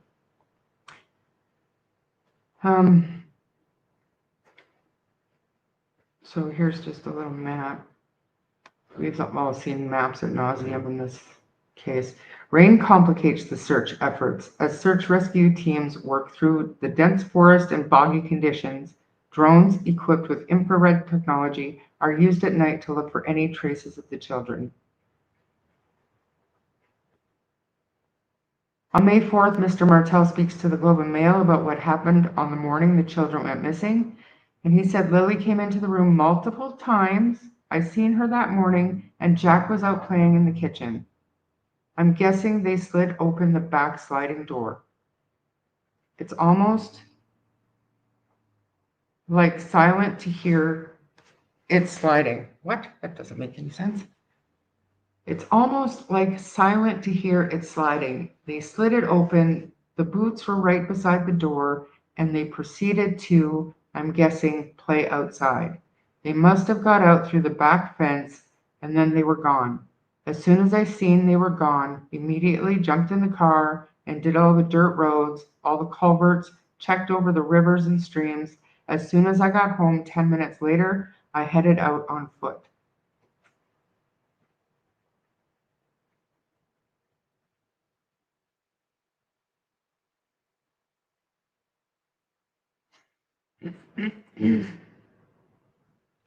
May 6th, police take Mr. Martell to the Pictou County District RCMP detachment in the town of Stellarton, where he was questioned for 4 hours.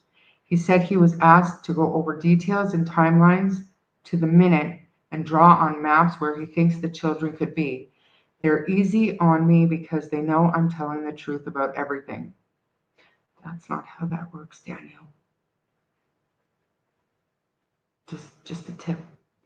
The chief of the, I'm going to say Subi because that's what Kent calls it, First Nation, Michelle Glasgow, addresses speculation around the case and asks people to refrain from jumping to conclusions or sharing unverified information, as this can complicate the efforts of the multiple agencies involved in the ongoing investigation. She's not wrong, but she should have been directing that at Malaya and Daniel and Janie. The RCMP requests the help of the Nova Scotia Guard, a provincially organized volunteer group, to aid in the search. More than 160 people, assisted by helicopter, drones, and tracking dogs, eventually take part in the effort to find the children in a heavily wooded area around the family's home. May 5th, searchers find no sign of the children despite heavily scanning a 4 square kilometer area around their mobile home.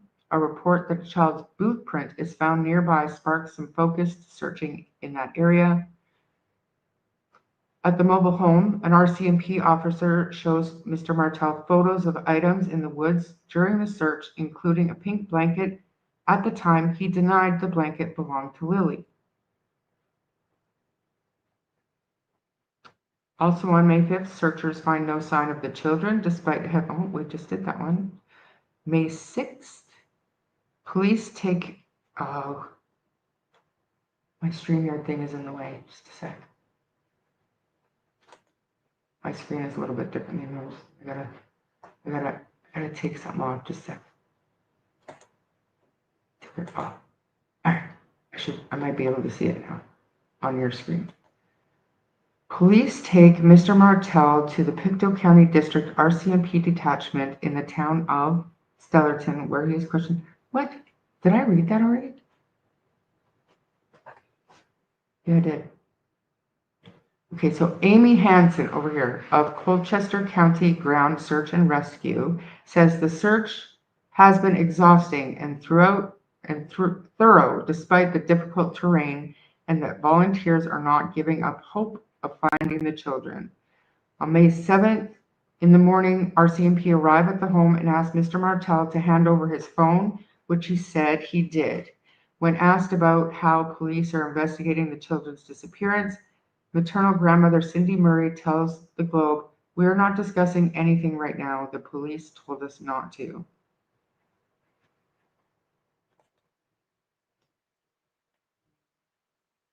And then the RCMP scaled back the search for Lily and Jack, acknowledging it's unlikely that the children are still alive. "We are not packing up and we're not giving up," says Staff Sergeant Curtis McKinnon, District Commander for Pictou County District RCMP. Mr. Martel said he handed over some of the children's stuffed animals to RCMP at the request of Miss Brooks Murray, Lily's white unicorn, and Jack's blue dinosaur. He said he also gave police the baby's white giraffe and the mom's pink bear.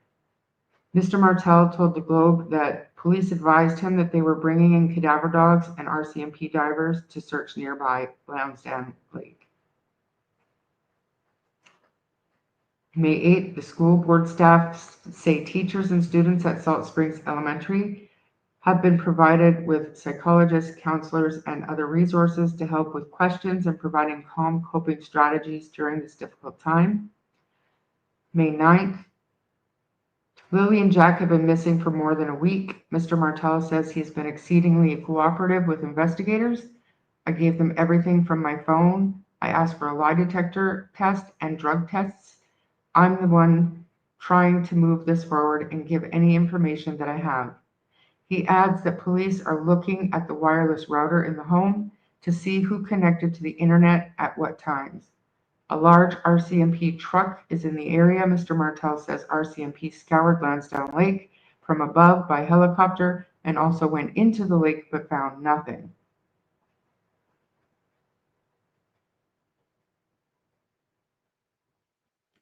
June 11th, the RCMP say in a statement that there is still no evidence that the 2 young children were kidnapped.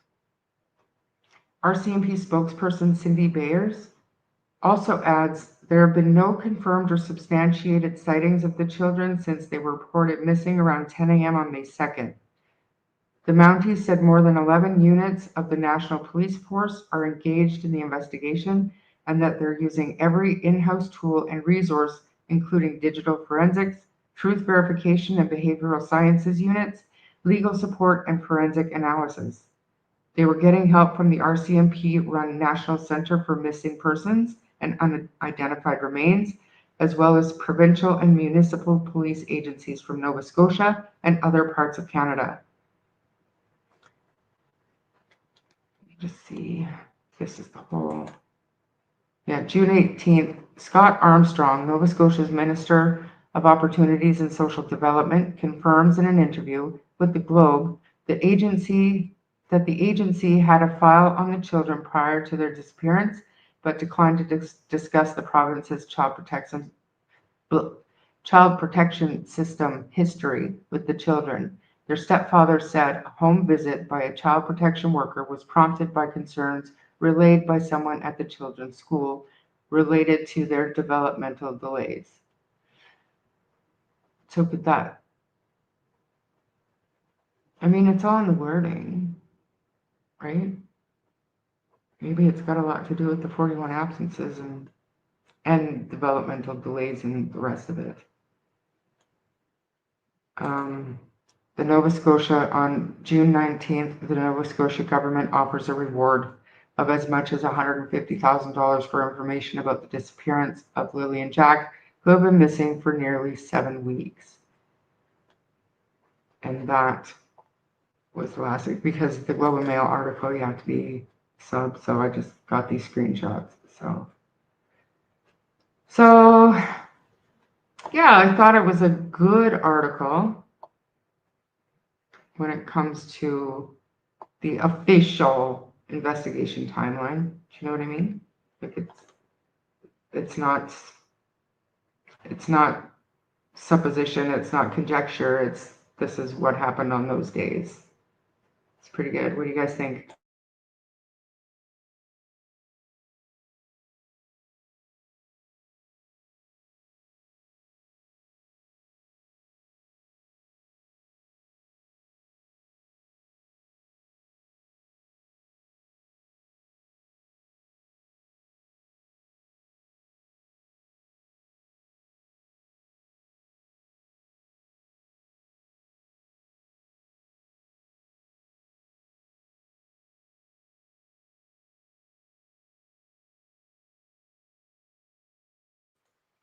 What are we asking Justin on Clutch Them Pros? What might he know? Oh, about the car. Yeah, for sure. He might know.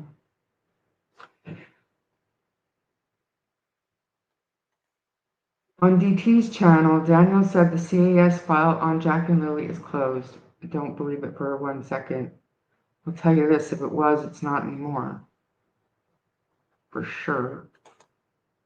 Randy McLean, yeah, that is questionable for sure. Someone should ask the reporter to ask our CMP if all in the area were checked. So I believe you guys are talking about the car that Daniel posted in 2021, I want to say. Of the little blue car that was listed for sale. Is that what you guys are talking about?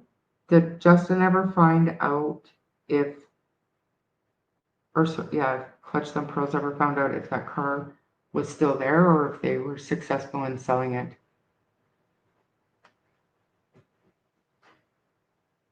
I don't know. Guess what, B? Maybe?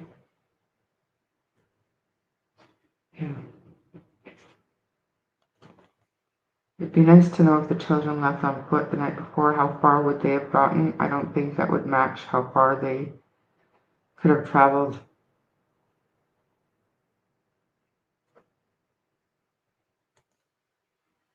Paywalls frustrate me to read articles. Yeah. It all frustrates me. I mean, there's another side of paywalls too. Remember, I don't know if you guys know this or not, but Gannon Stock, he was murdered by his stepmonster, and I watched the trial, and there was a point in the trial where like CNN or Law and Crime, one of the other, not CNN, sorry, Court TV, or I'm pretty sure it was Law and Crime, accidentally didn't move their camera fast enough, and so there was an autopsy photo on the screen, and a YouTuber caught that and ended up putting it on her Patreon, and was like, I don't know how much money she was charging to look at that picture, but that was absolutely disgusting behavior.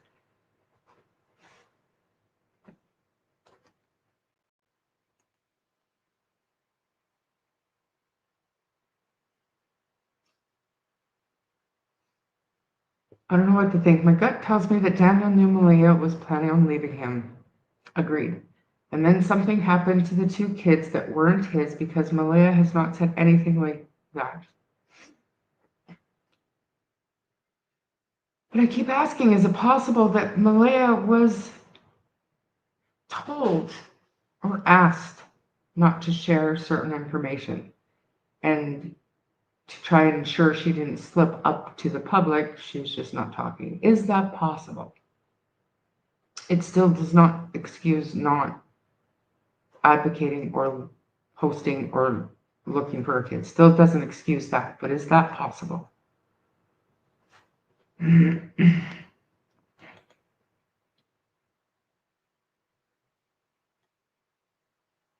Kudos to all the survivors out there. Absolutely. So many bruises kids had reported, so why didn't they pull the kids the hell out of there? Time will tell. I truly believe that we will get answers one day. Yeah. And like I said, even if it was, which I seriously doubt it was, I'll bet you they reopened it now. Just saying. You search for Gannon. It's a sick woman.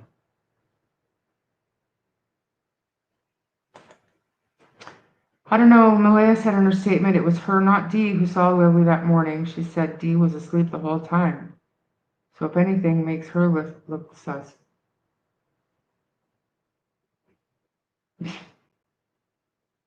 Yeah. Let's not even talk about what Daniel said that morning. Like, another good side about mine shafts is not your grandfather's mining industry. Why Dee liked to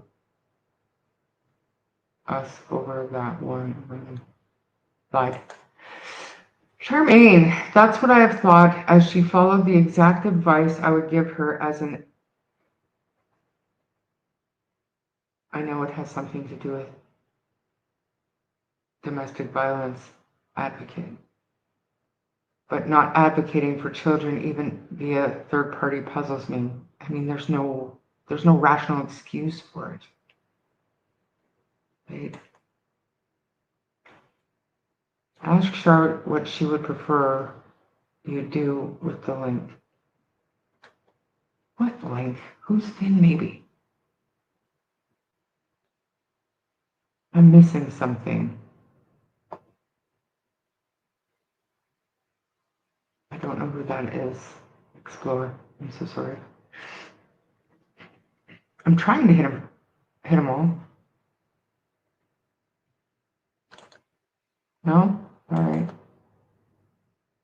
She could be in disassociation after witnessing a traumatic event. She absolutely could. Or even coming to a realization about something she didn't know she saw. Like, for example, Dylan in the Idaho 4 case. Didn't know what she saw, knew there was somebody in the house, didn't realize that somebody was massacring her friends, but totally disassociated from the potential to go to sleep. She didn't witness anything traumatic. She just had no idea what she saw. And then the next day, almost when we ended up seeing those interview videos and the dash cam videos, you can see how piece by piece things are starting to be put together by her. And at that point, she still didn't even know that Maddie and Kaylee were upstairs. So you don't have to see something to be so traumatized to disassociate. You could just start to realize things, and that can be traumatic in and of itself. If that makes sense. It's so disgusting. My cousin's sister's son went missing in 1980, and they're in Stellarton, Nova Scotia, Kevin Wesley Martin, and no one was ever charged for his murder. Loggers found him. So sad. That is. I have feelings and opinions on everyone involved, and I'm open to all avenues. I admit I do tend to have more grace for Malaya, and I think it's because I've been in bad relationships before. Yes. And is that what cognitive dissonance is? And I believe the same thing about myself. I still cannot accept or excuse not advocating for her kids, not putting her kids' faces out there, not speaking or asking her lawyer to speak on behalf of her to advocate for them. I don't understand that. Haven't heard if the car was sold. I have a timestamp on the DT show. You won't be seeing it here, but feel free to share the timestamp if anybody else wants to go elsewhere and see it. Hey, Carla and Sassy. Shenanigans.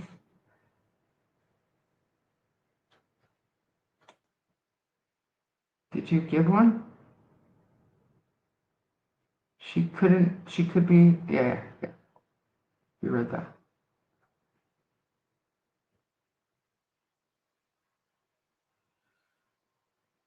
Do you want me to read this one? I'm so mad, just need, I don't know what. My mother-in-law is in the hospital with cancer. They are asking where the nearest bar gambling place is. So fucked up, stressed out. Sorry you're going through that.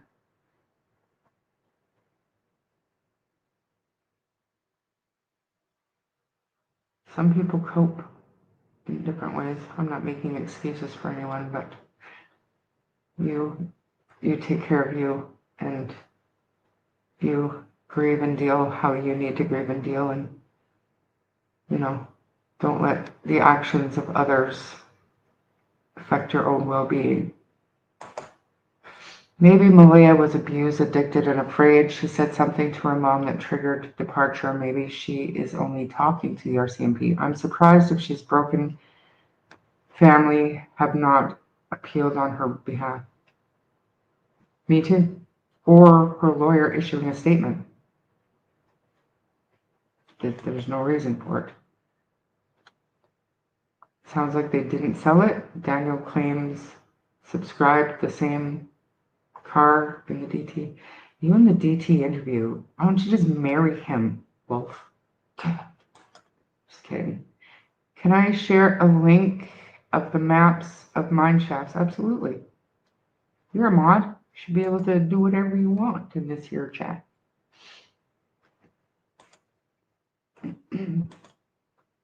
I still think Malaya neglected children that night. They wandered off. Daniel was out doing illegal. I think that's the third time I've read that. And maybe, absolutely. There's nothing that would say that is not possible. Nothing. Malaya was basically surrounded by his whole dang family on Janie's property. Earl is close and Janie's brother is close. Nowhere to go when things go bad, or when things got bad.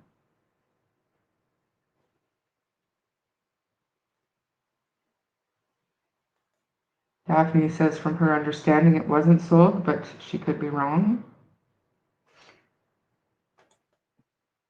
Wonder how long before RCMP put all the pieces together to charge who's involved. Just need evidence, P. Evidence that'll stick. And they don't get to decide when they have enough evidence, right? They can take their evidence to the Crown, and the Crown could look at it and say, bring me more. So it's not up to the RCMP when they can charge. Like in a felony like this. She was in a dangerous situation and at risk of significant harm. Could have been. I don't think either family is what I'd describe as functional. I think that's a fair assessment, Dr. Drippy. Charmaine, have you watched that Missing Kenley documentary? He went missing in '92 in that area. That whole story as well too. I wish I was one of those people, those YouTubers that could say, oh yeah, I watched that because I watch YouTube from dusk till dawn to make sure I have all the latest deeds for everybody that comes here to watch. And I don't have the time, and I try. And when I do have a little bit of downtime, I try to take my head out of this case, which led me to the Iryna'S case this morning, reading up on that. Sometimes with heartbreaking cases like Jack and Lily's, we're not just reacting to the facts, we're carrying our own past trauma too. Absolutely. I will die on the hill that Daniel knew Malaya was planning to hill. In your opinion, of course, again, my brain may be skewed, but I think Daniel has acknowledged that, but that she had changed her mind. And we do know that she was also planning on leaving in February, to the point her mom had a U-Haul, but she changed her mind. So I think it's fair to say that.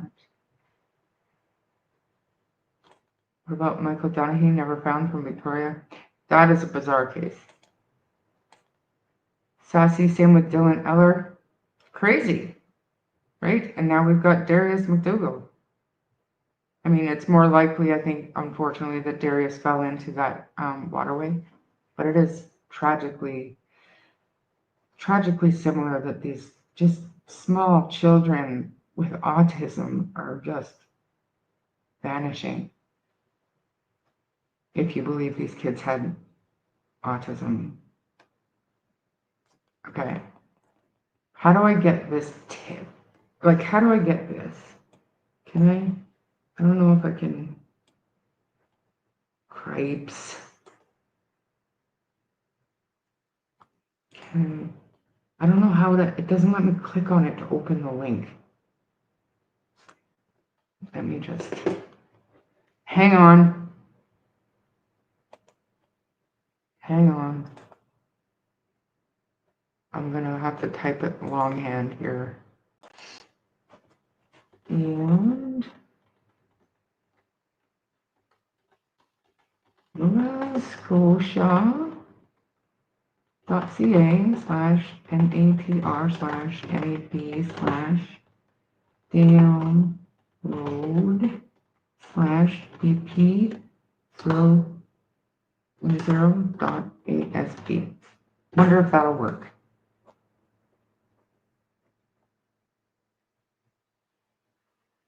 Okay.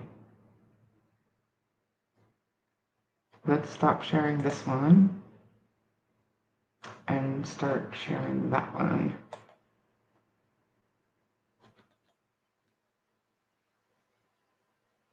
And then I'm gonna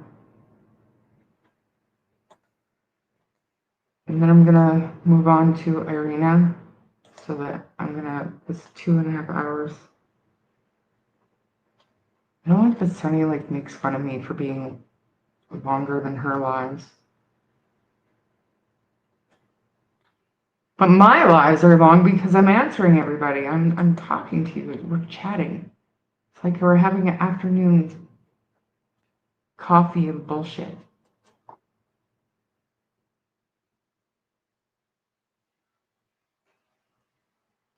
Would you help me? Yeah.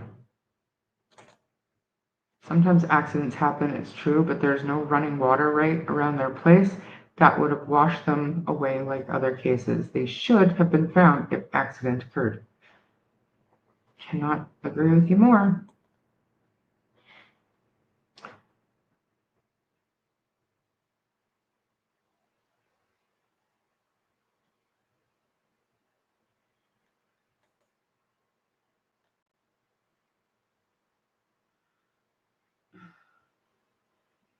Timer, keep this. I believe I heard of that one, to be honest with you. Oh, Ian is texting me again. One sec, guys. I'm gonna put this up so you guys can look at it.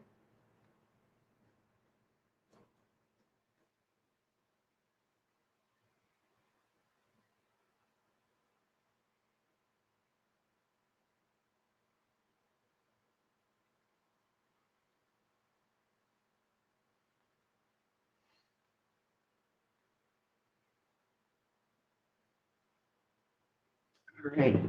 So let's zoom in, and if I'm not mistaken, this is mine shafts in the area, right? Is that right?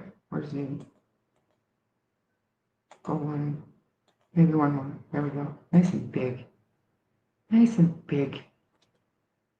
Move this over just a little tiny bit. Now, this, oops, no, I guess not. This is not going to let me. That's just a screenshot. Anybody know how to work this thing? You and Sunny, let me see here. Well, are people calling me thebomb.com? Most creators miss most of the comments in their chats, and a lot of those comments have very solid points. That's my point. And even when I'm on with Sunny, honestly, I spend all of my time looking at chat, and Sunny will be talking away, and then she'll ask me a question, and I have absolutely no idea what she was talking about because I was busy reading chat. But I mean, I'm getting into that habit here too, where I get into chat and it just sparks conversation, and then next thing you know, you're like half an hour behind in chat. And if you guys ever watched Tom Webster, that was a huge joke with him. He'd sometimes get an hour, 2 hours behind in chat. But it's hunting season there right now. Hopefully the missing persons signs that Kent has been diligently putting up or having put up will spread the message. And I don't know, but I would think locals would try to keep outsiders informed. But I don't know. Good question. Janie and Daniel might be blackmailing Malaya. If she opens her mouth about what happened, they will say that she is responsible. Anything is possible. Thebomb.com. My boss used to call me thebomb.com. My ex-boss, sorry, I'm my own boss now, but that's funny. Thebomb.com. You and Sunny know the facts of this case and have access to locals, and I appreciate that. Well, I appreciate you appreciating that. Thank you, Cheryl. Darius. My heart can't handle all of the missing children. You work with children with autism, mostly nonverbal, and so they're vulnerable on so many ways. It's sad. And yeah, and I don't think that Darius's disappearance is nefarious in any way. I think it was a tragic and unfortunate accident, and he will be found probably downriver quite a ways.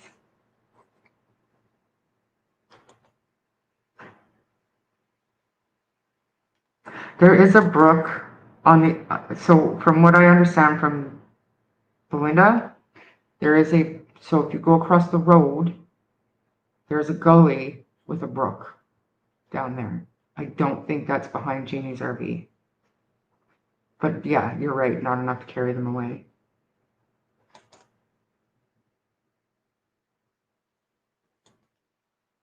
What is crazy is they don't think strangers are involved. They don't think they are in the woods, and they can't prove the adults there had anything to do with him. So what happened? That's my point. That's my point.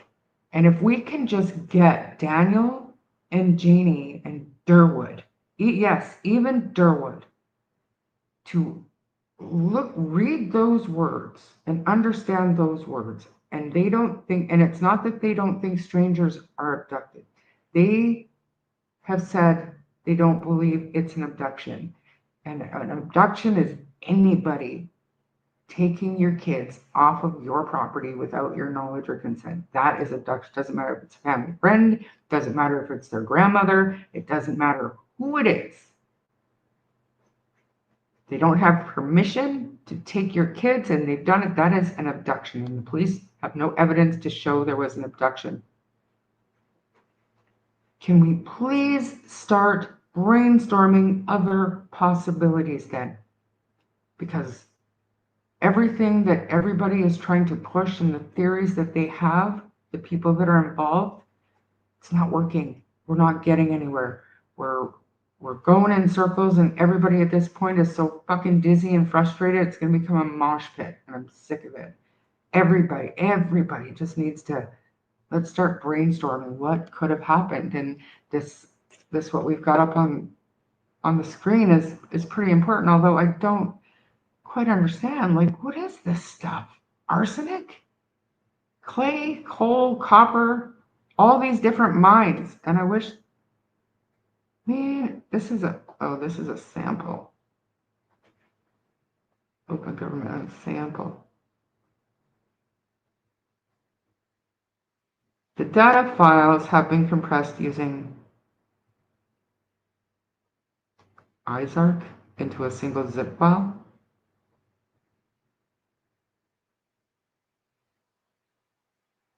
Dude, they want me to download? No. Like, do you have this, Explorer? Do you have this downloaded? Because you can tell me if this is accurate or up to date, because I'm not downloading stuff onto my brand new computer. Not even for this. No. No. I believe more than that, to be honest. To me, that sure does explain why her lives are long. I appreciate Charmaine making the effort to respond to chat, though. Makes for a great community and allows for corrections. Are you saying that my lives are too long, too? I feel like they are. I just remembered when we moved to Nova Scotia, we were told by our neighbor, also our real estate agent, that people put animal traps in bush. So we had to be careful walking. Yeah, same in Fox Creek. They like snares and shit, which I found incredibly cruel. That's how I learned what snaring was. Like, who are these people? Yeah, absolutely. But if they were trapped, something would be found. There would be a trace. Animal attack, there would be something. Even if a bear carried them off into their den, there would be something.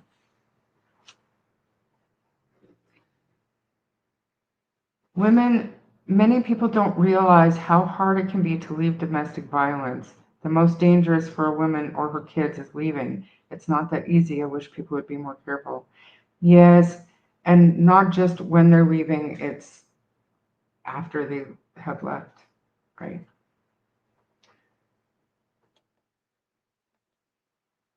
Apparently 14 years old cold case just got resolved. A young woman by the name of Valerie LeBlanc out of Gatineau, Quebec, went missing in 2011, and the man finally has been charged. There's hope. Always hope.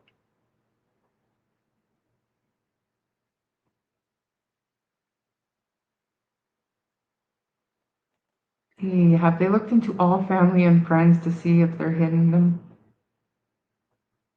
You gotta think they did, P. With all the info and Durwood and all that stuff, you gotta think they have. RCMP ruled out abduction right off the hop. In my opinion, they didn't put out an Amber Alert. No, they absolutely did, and that was one of the questions that I asked Daniel. Like I said, when I talked to him week 3, May 31st, I talked to Daniel and asked him. I didn't ask for specifics, but I said, did the RCMP give you any evidence that led them away from the abduction scenario? And in true Daniel fashion that we hadn't experienced at that time, he completely ignored the question. And at the time, I thought that he might have had some information, but wasn't allowed to share it and just decided not to acknowledge I even asked. But now we know that's just what Daniel does. When he doesn't want to talk about something. 3 subs from 1,000. Oh my God, thank you. That's what frustrates me. However, it's hard to understand if you have never walked a mile in someone's shoes. It has to be done so carefully it remains dangerous for 18 months after, like at least.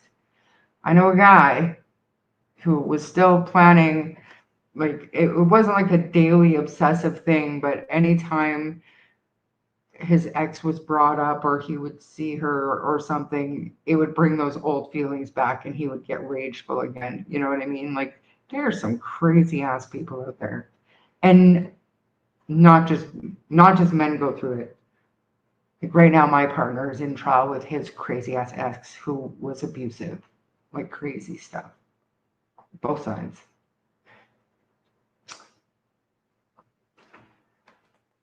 Thank you. No trace, no scent, spins me out. Me too. I'm frustrated. Imagine the investigators.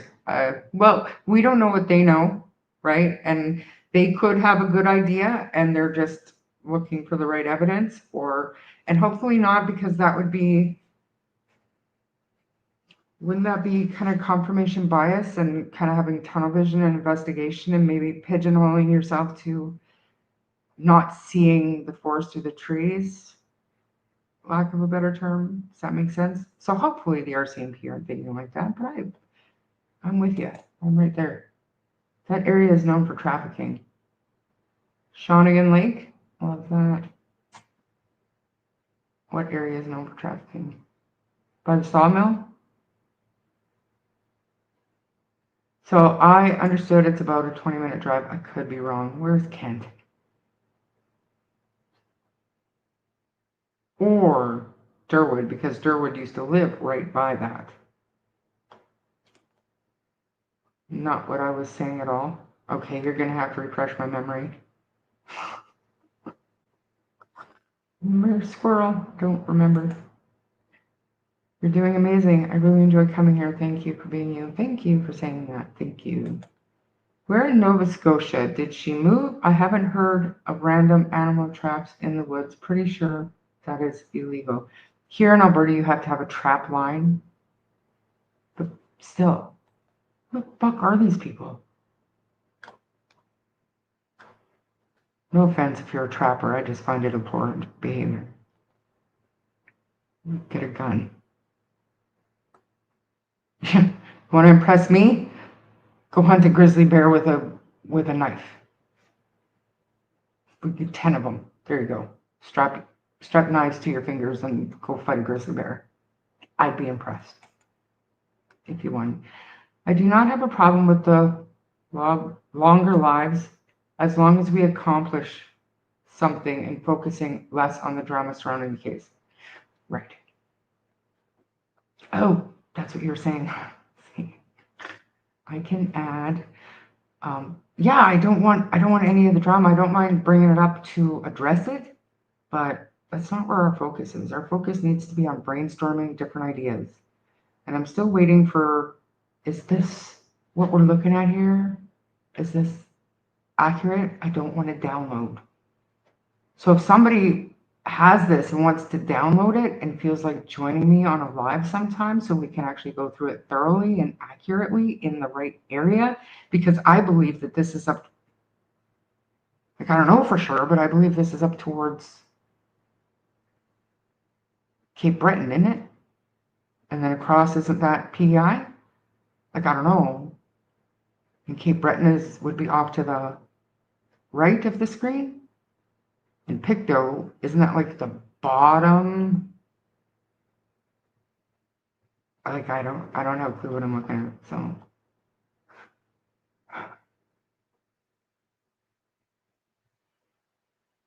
Yeah, Sawmill is probably 15 to 20 minutes away. Maxie, Nova Scotia. Do you live on Lansdowne? Do you live at 1407 or know somebody that does? Asking for a friend. I have an ex that was obsessed about me for over 20 years. He hid my photos behind family photos in his house. His wife had no idea. That is creepy to infinity. I used to hike and mountain bike in the deep woods and never ran across a trap. Makes me think of Pirates of the Caribbean, the second one, when, what's his name, William Turner is looking for them and just thinks it's Gibbs' little leather rum pouch and pulls on it to get it off the branch. It's actually a trap. I know that's not what we're talking about, but that's where my mind went. Crazy. Crazy. People are crazy, y'all. Fucking nuts. So about this, I'm still waiting for an answer. Who has this downloaded? I heard that. I'm not going to comment on that. I'm going to take a drink and I'm going to wait for somebody to tell me who has this downloaded so we can look into it. Otherwise, we're going to move on to Iryna'S and probably wrap it up here in the next 15 minutes or so.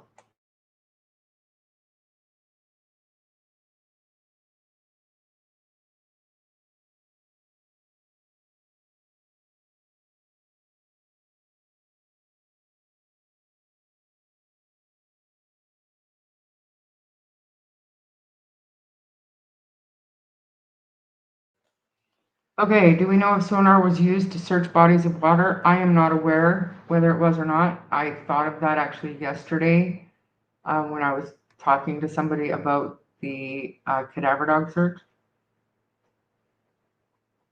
Like, say if they hit on the water, if they were in a boat and they hit on something that could be in the water, would they not have brought in sonar? Or dive team, I guess. And guys, stuff like that, clock is ticking. Like, the Canadian winter is coming. It is coming. What's your thoughts on how quick Cindy was there initially? Has it been debunked? Or I think it's basically been debunked because she wasn't there that quickly. It might have seemed super quick to Daniel and or Janie because they say they were out searching. But if Malaya had called her or sent her a text or anything like that, just letting her know, then Cindy would have been on the road. And we saw screenshots that Cindy still wasn't there at around 11 a.m. So, I don't think that was, I think it might have, I'm not saying Daniel was lying about it.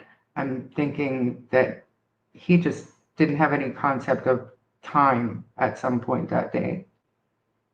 Don't come at me. I'm not sticking up for Daniel. You guys know what I'm talking about. Pictou is at the top of that map where the 3 harbors are. Really?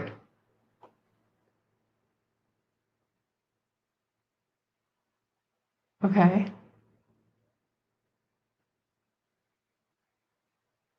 Perfect. Yeah, I'm not a hiker. Allergic to poison ivy. I watched enough true crime to never hike with a partner.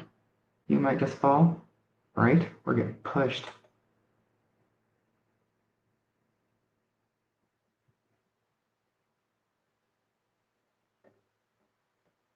Down, no, not true.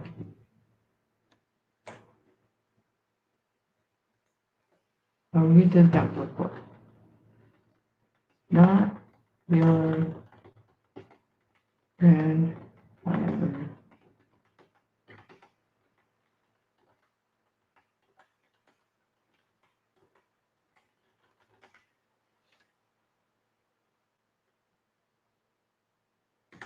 Funny story, the other day on Marketplace, Facebook Marketplace, I found these electronic salt and pepper mills. Push the button, super fancy. And I wanted them, so I bought them and I messaged the guy and he gave me his address. Who knew? We have a Lansdowne here. I had to go down Lansdowne Road. Charmaine, if RCMP comes up with nothing from cadaver dogs, no new leads, what do you think will happen next? More of the same, Randy. More of the same. I think that it's important that Haley take a polygraph. And if they don't ask her to, I believe they have good reason to believe that she wasn't involved in that blanket, but I would still do it. I would take Justin with Clutch Them Pearls up on his offer to pay for polygraph tests for these people because it's not admissible in court, yada, yada, yada, but it helps direct the investigation. It could put it to rest. Maybe not once and for all for a lot of people, But for some of us, I think it would, but I think it'd just be more of the same. Probably new searches, but like I said, the Canadian winter is coming, so you might see kind of a standstill come November, December. I'm not opposed to doing a grid search of all of Nova Scotia with ground penetrating radar. Might solve all kinds of crime. You're not wrong. You would have to download Google Earth for desktop and use it to open the downloaded file from Nova Scotia. Maybe I'll get Sunny to do that. She has all that downloaded on her computer. I'm scared to download anything on this thing.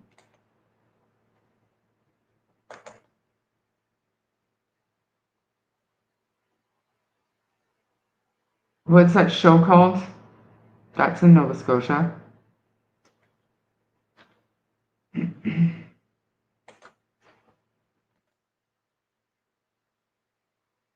Oh, Belinda is hanging in there. I think about her often. Well, she's doing okay, but she has stepped back and she's taking care of her and she's searching and she's still doing what she needs to do. And she's probably preparing for a court filing here soon. So Belinda's strong. She's a fighter and she's not giving up every day. Multiple times a day, she's advocating online for those kids, Jack and Lily. Everything seems fast when you're fighting daylight too, absolutely. I would say the Cindy arriving early stuff has been debunked thanks to their phone records, right?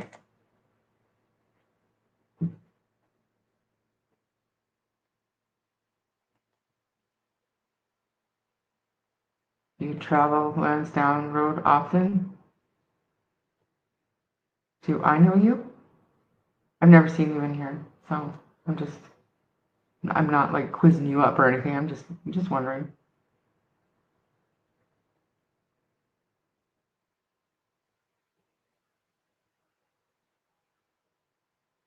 You're welcome, Robin.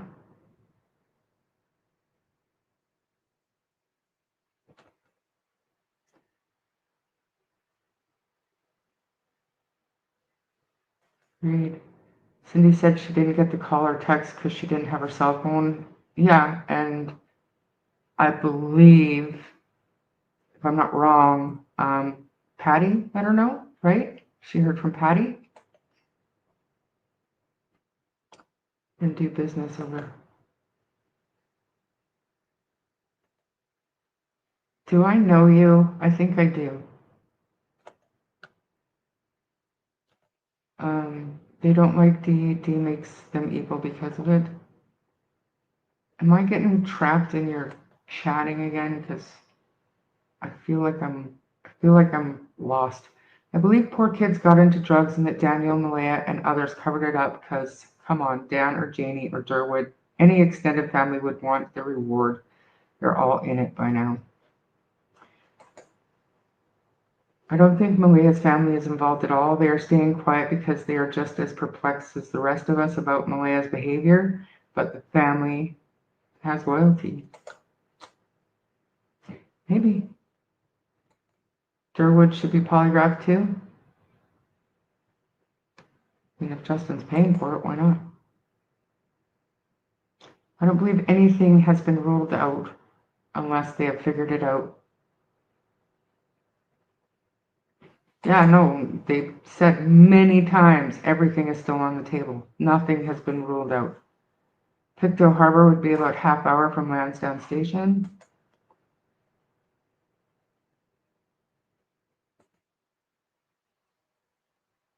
If only we knew people who could do some searching. Well, we do, and there are, and it'll come. The show is about the money pit and Oak Island. Yeah, Oak Island. That's right. That's right. It's Oak Island. Get to it, Drippy.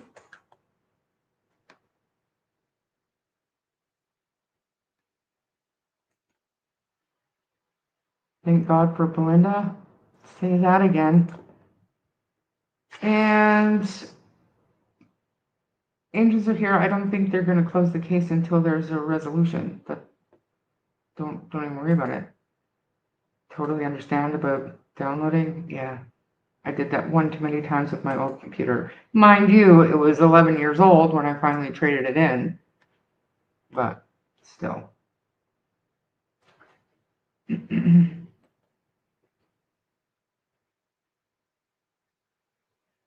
Can someone hire a PI? I believe that is already. I shouldn't even say that because I've heard there's a PI on the case, but I'm having a hard time finding legitimacy behind the credentials. So we'll see. But it's not showing in my downloads. Finding Solace where you're able to download it. I don't know. Love that you're doing this on your own. Seems to be working well from this view. Just want to open some minds and share thoughts instead of fighting all the time. Enjoy your channel. You said hi to you last night, but no, you do not know me.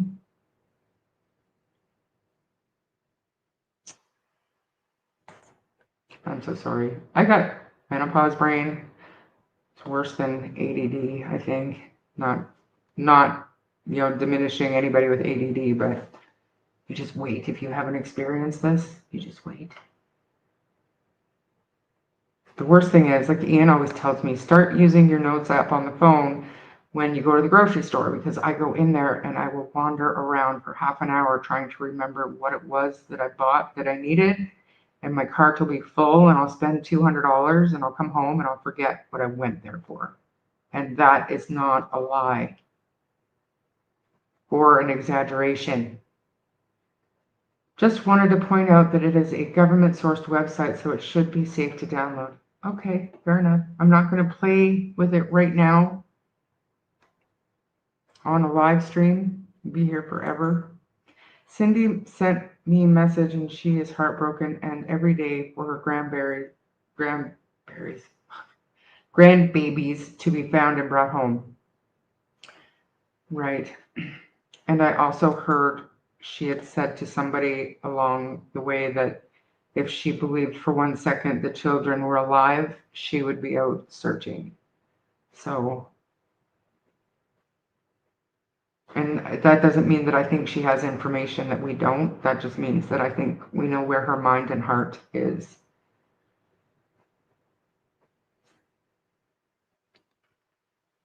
I don't hear anyone discussing trafficking.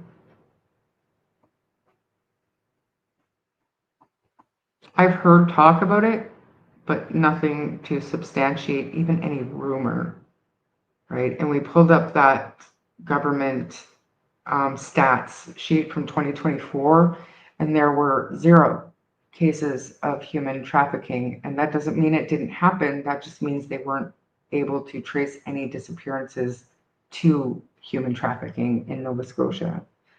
So, like, I don't know where to begin that conversation and where to take it without bringing up a whole lot of rumors and speculation. Do you know what I mean? Like, if there's a responsible way to bring it up and talk about it legitimately, I'm all in. Email me. But as it is right now, I haven't seen anything that wouldn't be complete. And depending on what you think about the information we have with Daniel and Janie and Malaya and blah, blah, blah, a lot of it is speculation at this point because we don't know what to believe, but at least we have something to go on, to dissect, to analyze, to think about, to talk about, whereas trafficking is crickets. So, with human trafficking, young kids don't fall into the demographics of those being trafficked. It would carry much higher risk. Yeah, but I don't think it's unheard of. It's much more likely that young people are taken and put into human sex trafficking as prostitutes.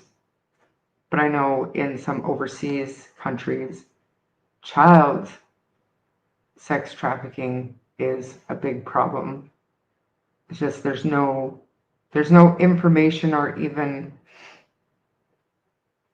we don't know what to believe. Yes, but there's nothing for us to go on. Nova Scotia is the highest for trafficking, a CPS worker I know told me. But there are no cases tied to human trafficking in Nova Scotia. I mean, granted, I only looked in 2024 because I was looking for the most recent stats. But I don't think that's true, because there were something like 59 in Quebec. So I don't know that that is accurate. I could be wrong, but according to the Canadian government's website, it's not. It's not. So I don't know. I think the general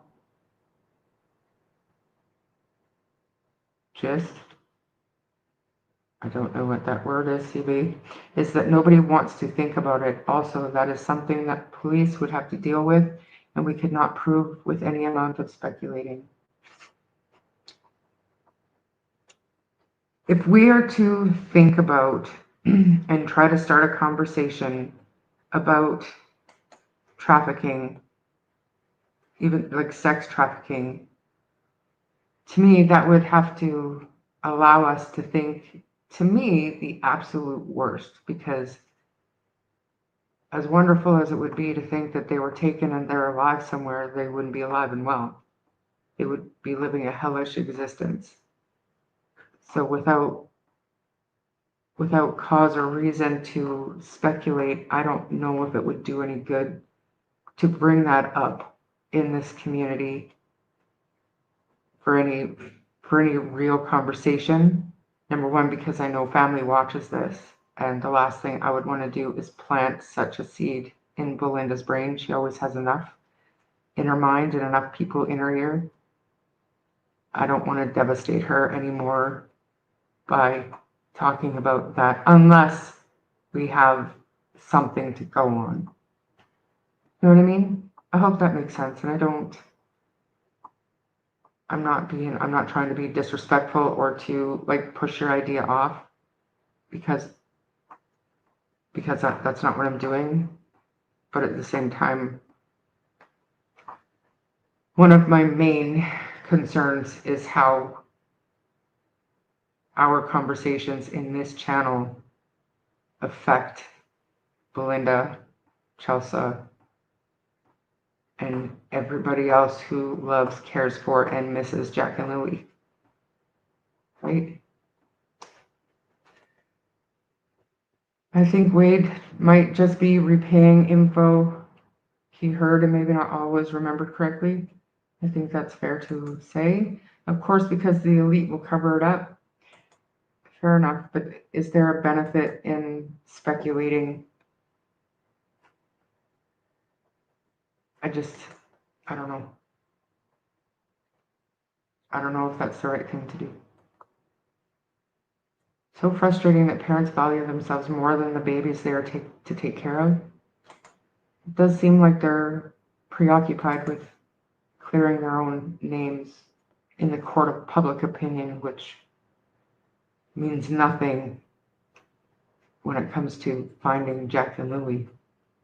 Be different if they were spending 90% of their time looking and raising awareness, and on their off time they were trying to clear their names, but it doesn't seem that way. I don't know what they're doing boots on the ground day in and day out, because I'm not there, but I don't see anything, and none of the people I talk to who are local are seeing anything, so that it doesn't help their case. I looked at the stats too, and the average age is 18 to 24 are kids taken, sure, but why Malaya want them to disappear? There are like 3 kids missing in Nova Scotia, 1 likely drowned, and then there's Jack and Lilly. And one is Dylan. In Alberta, human trafficking is bad. But again, these human trafficking cases are typically younger people. They're trafficked into sex trafficking, and There was a case in northern Alberta, where the little town that I lived in, and the trafficking was bringing people over from their country. I believe, I want to say it was the Philippines, but that was like human trafficking for labor, not sex trafficking. They take them over the border to Maine. Again, show me how it's possible after Trump's tariffs and border security threats and stuff, and so all the borders were tightened and stuff, and they had alerts out. Show me where 2 children with a vulnerable person's alert out, and all the borders would have had that in their system. 2 children cross the border, and these areas where people cross the border illegally or sneak through the border were tightened up. I'm sure it's not impossible, but it's highly unlikely. Negligence is usually investigated before charges are laid, so that would have to occur.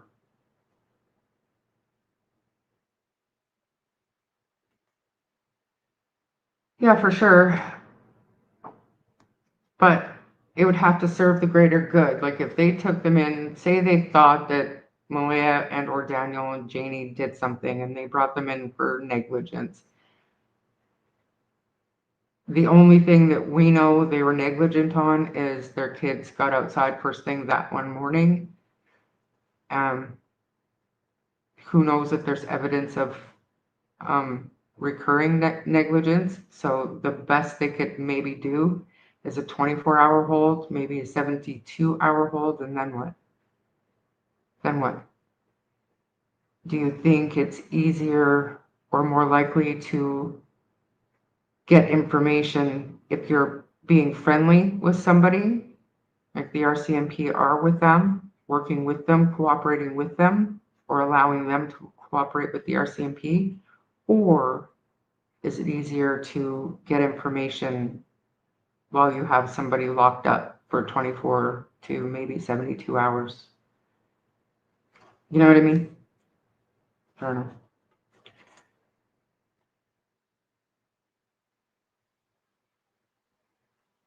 Oh, you're talking about the memory fog? See that? Every time I remember something, I feel like having like a little mini celebration. Having traveled across many times, if we stayed in hotels, instead of taking our empty hotel, always ask you why you want more towels. It flags human trafficking. It's disturbing. I always take my own towels with me when I'm on the road.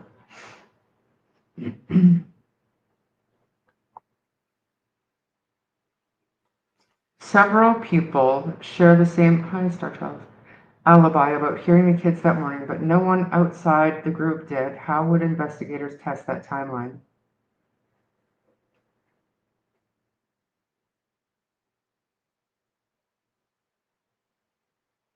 Well, I think that Daniel and Malaya said that they heard the kids in the house in the morning, and if that's where the hearing the kids ended, I don't think that would solidify anything for the RCMP.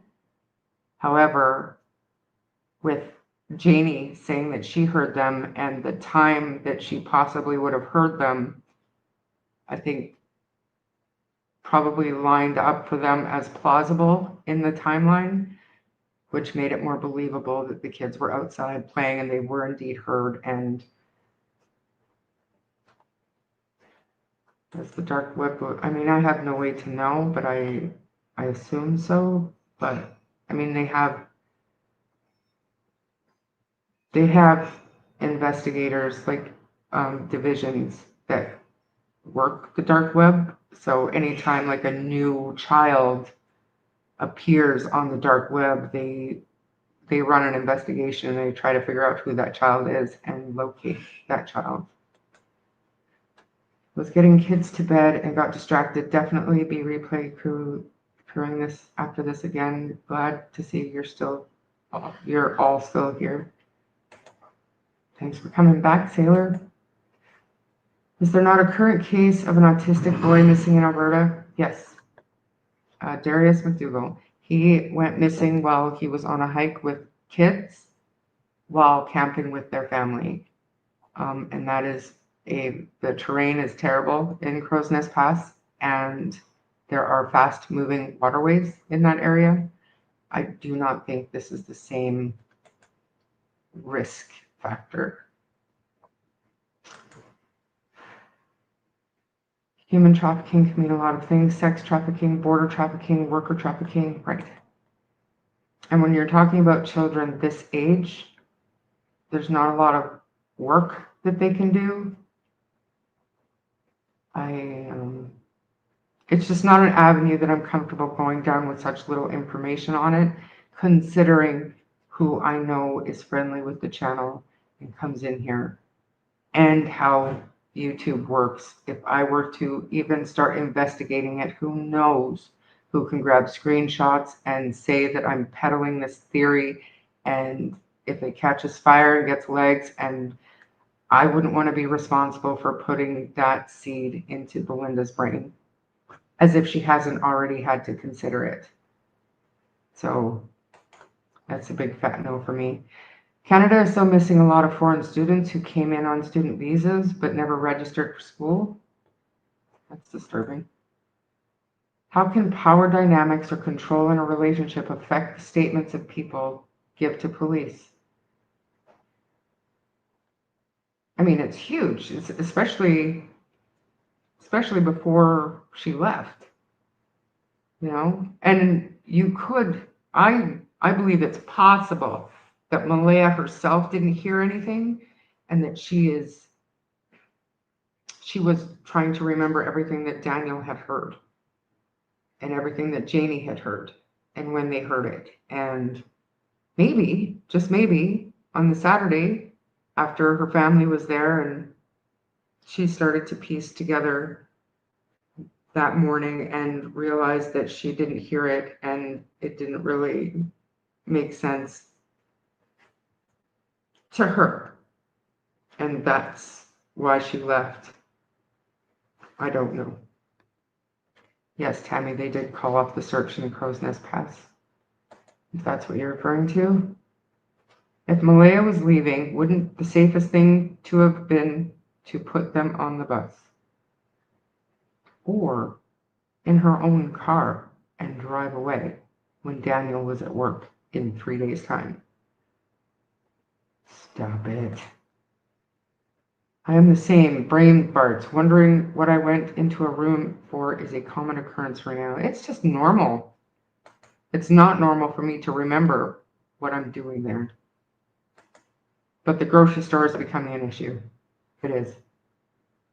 I bought so much shit that I didn't need. Dark web sells kids all ages for horrible stuff. Should be shut down. Absolutely. Absolutely. They do. Tammy, you're so right. We are all desperate for news, but someone once said, slowly, slowly, catchy monkey.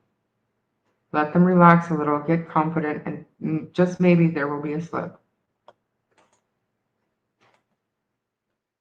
Absolutely.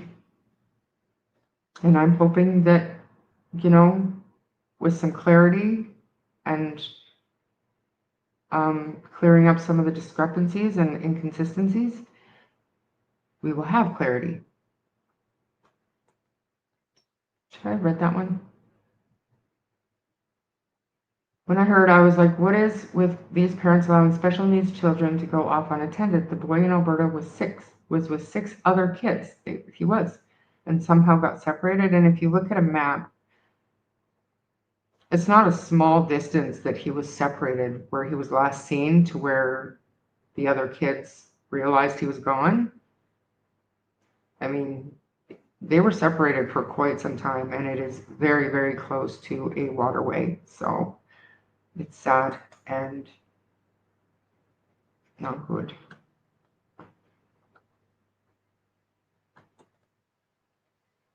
I think they could charge them. Statements don't match.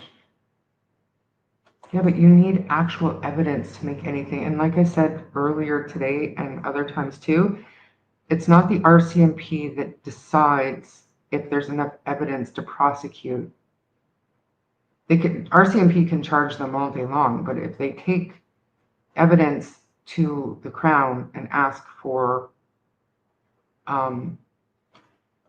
arrest warrants or whatever, if there's not enough evidence, if the Crown doesn't think there's enough evidence to hold them or prosecute them successfully, they'll tell the RCMP to go back and get them more. And they'll keep the people under observation and under close watch, surveillance, whatever you want to call it, but they'll just keep looking for evidence. I'm not saying that's what's happening here, but if they had enough to charge them, it would have been done by now, in my opinion. I'm glad we're on the same page, Star Child. I think we usually are. I agree. Human trafficking is very dark, and I'm sure if a consideration, police with contact specialist team.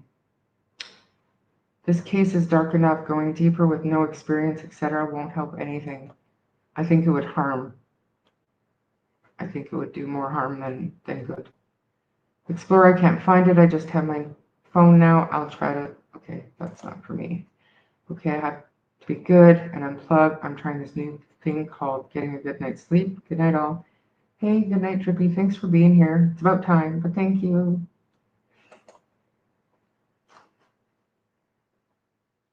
I'm gonna try to find, because I wanna kind of move on. Have you guys? Charmaine, howdy. 3 hours. I know. This has all just been chat, Henry. I'm having a hard time staying focused because I get caught up in chat. So, has everybody heard of, oops,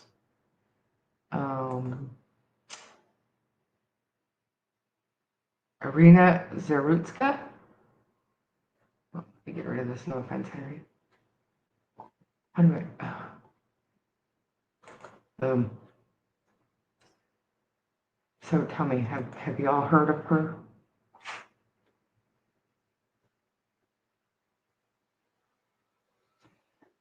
Let me see here.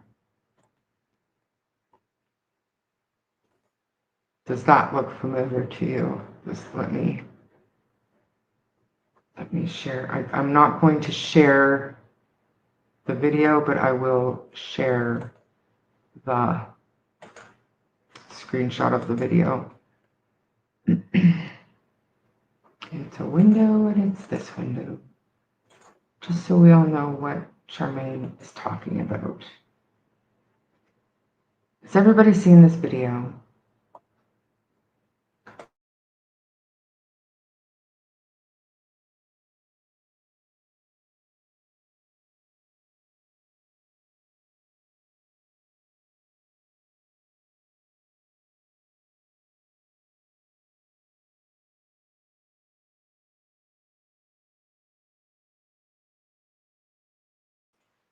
So I'm not monetized. I'm not one of those channels. I don't even know how any of that works. But yes, Andrea, love her.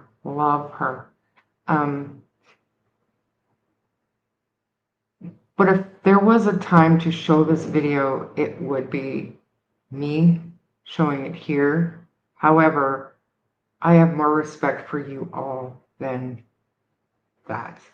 This is a horrifying video. This poor girl that you see sitting here, her name is Iryna'S. I can't say her last name, but we'll try again. But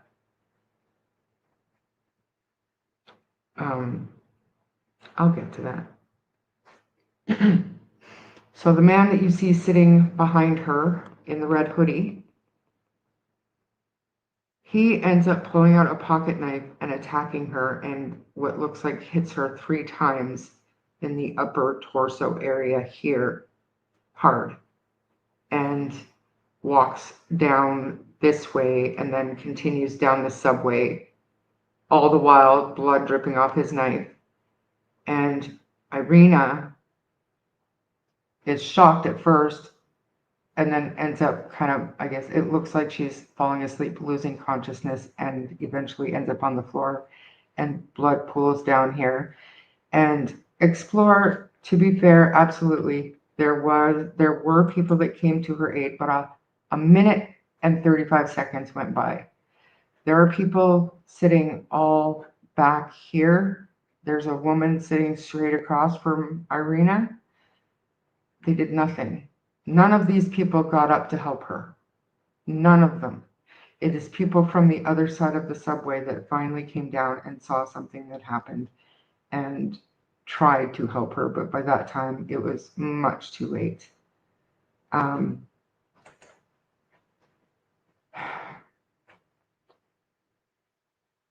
He said, and you can hear it in this video, he said, "I got that white girl." He kept repeating, "I got that white girl. I got that white girl." He had mental issues, serious mental issues. And here's the thing.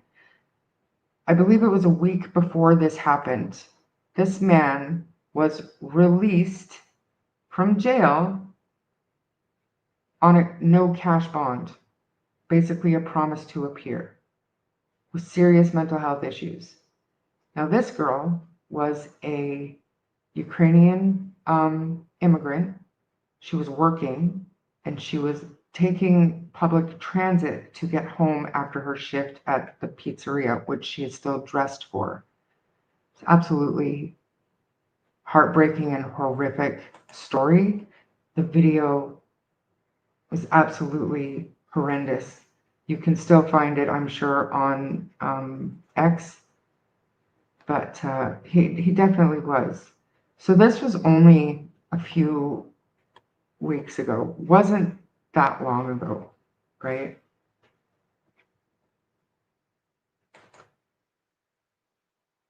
We just had a murder for house down from us Friday evening. They found her yesterday morning. Oh wow.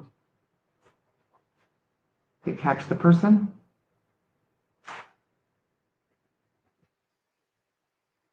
No, CV, it's not SF. No. No.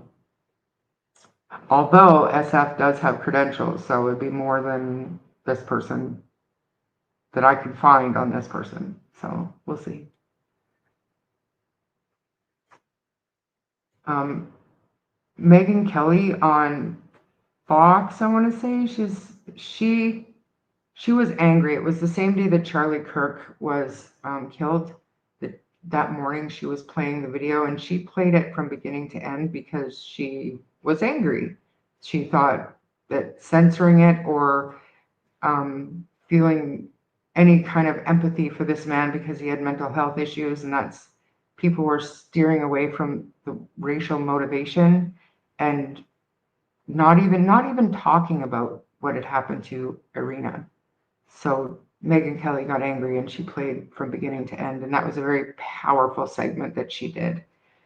But anyways, the reason why this came up, like obviously I saw this weeks ago, but the reason why this came up and I found it so interesting today is because we all know how much campaigning and lobbying has to be done to get any kind of new laws passed in both Canada and the United States. I think we can all agree that Canadian and American justice systems are broken. Canadian and American mental health systems are broken. And I think that social media and the disconnect that we all have to our own humanity sometimes, especially when we live in a world where we need to keep to ourselves so we don't put ourselves in danger, has us to a point where we can sit beside somebody who's getting brutally stabbed and do nothing to help. And like I don't understand how it happened the way it did. But having said that, North Carolina passed a law called Iryna'S law, and that was lightning fast. that they passed this law. And Andrea Burkhart on her Substack, she put up an opinion piece on it. She is a lawyer. And sorry, just one second. I do have good news to share. My niece has a terrible drug issue, and her 3 kids were taken years ago. Quentin, who has had 4 heart surgeries since birth, just went to his first homecoming. Good. That's awesome. New state law in North Carolina passed in her honor. Right. And it's highly unusual for things to go that quickly, and it was bipartisan. That means that both sides of the political fence agreed and got this law passed. But if you want, I don't know how into law jargon and legal talk you guys are, so I don't know if there'll be like a huge benefit to read the whole opinion piece, but just basically how Iryna'S law reads. Andrea's got a really good summary here. And the law basically does it eliminates the ability for any criminal accused to be released pre-trial solely on the promise to appear. So that cash or cashless bond or promise to appear is no longer in North Carolina, which good. For any criminally accused with 3 or more prior convictions in the past 10 years or accused of violent offenses, cash bail or house arrest is a required condition of pretrial release. For any persons accused of a violent offense, there is a presumption against pretrial release, so it's not automatic anymore. Requires judges to refer for involuntary commitment evaluation any person accused of a violent crime who either has a prior commitment within 3 years or may presently be dangerous to himself or others. Because this is a big one, because this guy was.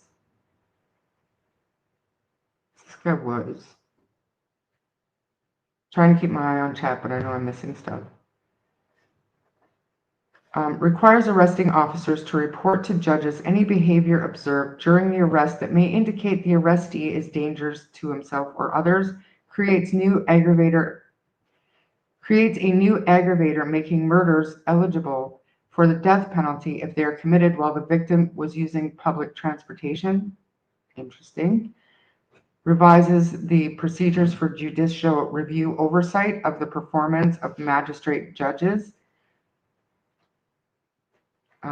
Directs the North Carolina Collaboratory, a research body of the state university system, to study the intersection of mental health in the justice system for both adults and juveniles in North Carolina, including initial response, mental health evaluation, inpatient and outpatient involuntary commitment, incarceration, post-release monitoring and treatment, and any other items the collaboratory deems relevant.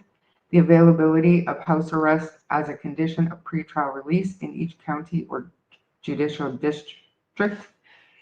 Methods of execution other than those currently authorized by state law.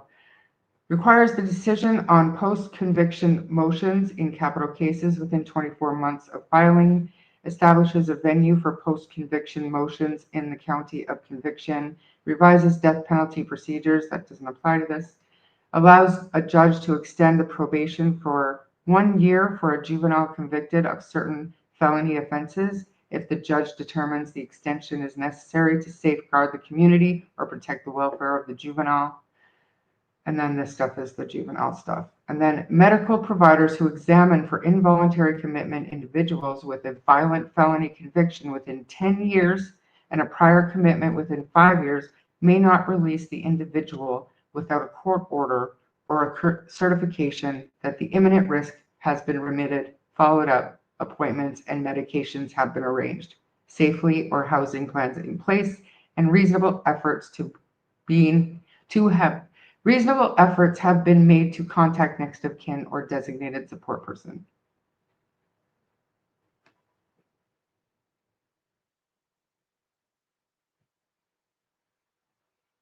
Right. So that's good, but we're still, like, in my opinion, not addressing the source issue. Obviously, his previous convictions are obviously relevant, but how much more relevant do we think his mental health is and how he never should have been released? Because it's not like this is his first violent crime. I don't have his record or his priors right here in front of me, but I remember hearing that he's a 14-time offender and released as a no cash bond like a week before this happened. And people knew he was a danger to himself or others. And he was still released by a magistrate, somebody who wasn't even a judge, like wasn't even a lawyer, didn't even go to law school. So I think this law is too little too late for Irina and so many others, but I was just impressed at the nonpartisan nature of how quickly this law was passed. Yeah, CB 14 prior violent offenses. You bet, yeah. And he had been committed in the past. Like there was no way, there was no reason for this man to be free. So I thought it was good to share because it's this day and age. It's very rare that there's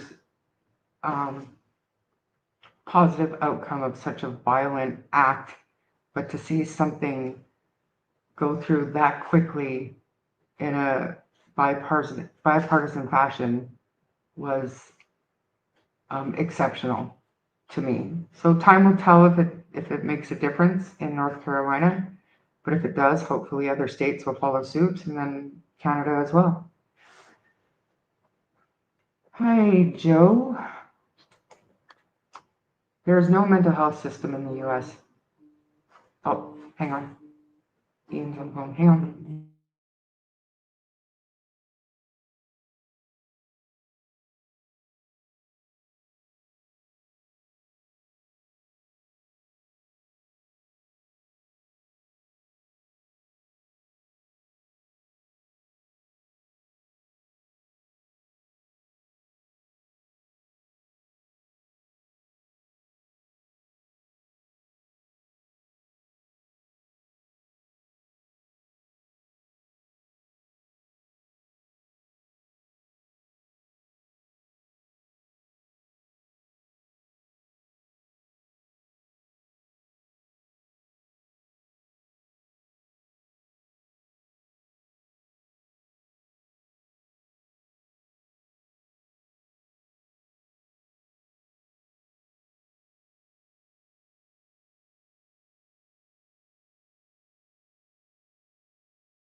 Super sorry, guys. I was getting a rundown from trial. So yeah, these are on notyourgrandfathersmining.ca/Lansdowne. Go there and have a look at this stuff. I'm going to have to end this live. It's been 3 hours and 40 minutes, so I can't say I'm ending it abruptly, but there was really very little lead up. We were talking about Irina anyways. We had moved on from Jack and Lilly for that time being. I just put this up so you guys could have a look. But so yeah, go to notyourgrandfathersmining.ca/Lansdowne and have a look at this. And I will be back, not today, but we will talk about all this stuff again. And yeah, hi Travis. Bye Travis. Thanks for being here. Hi Jane. Bye Jane. Wilco, thank you everybody for being here. I appreciate you, but I have to end the stream. And have a great Monday night, everybody. Bye.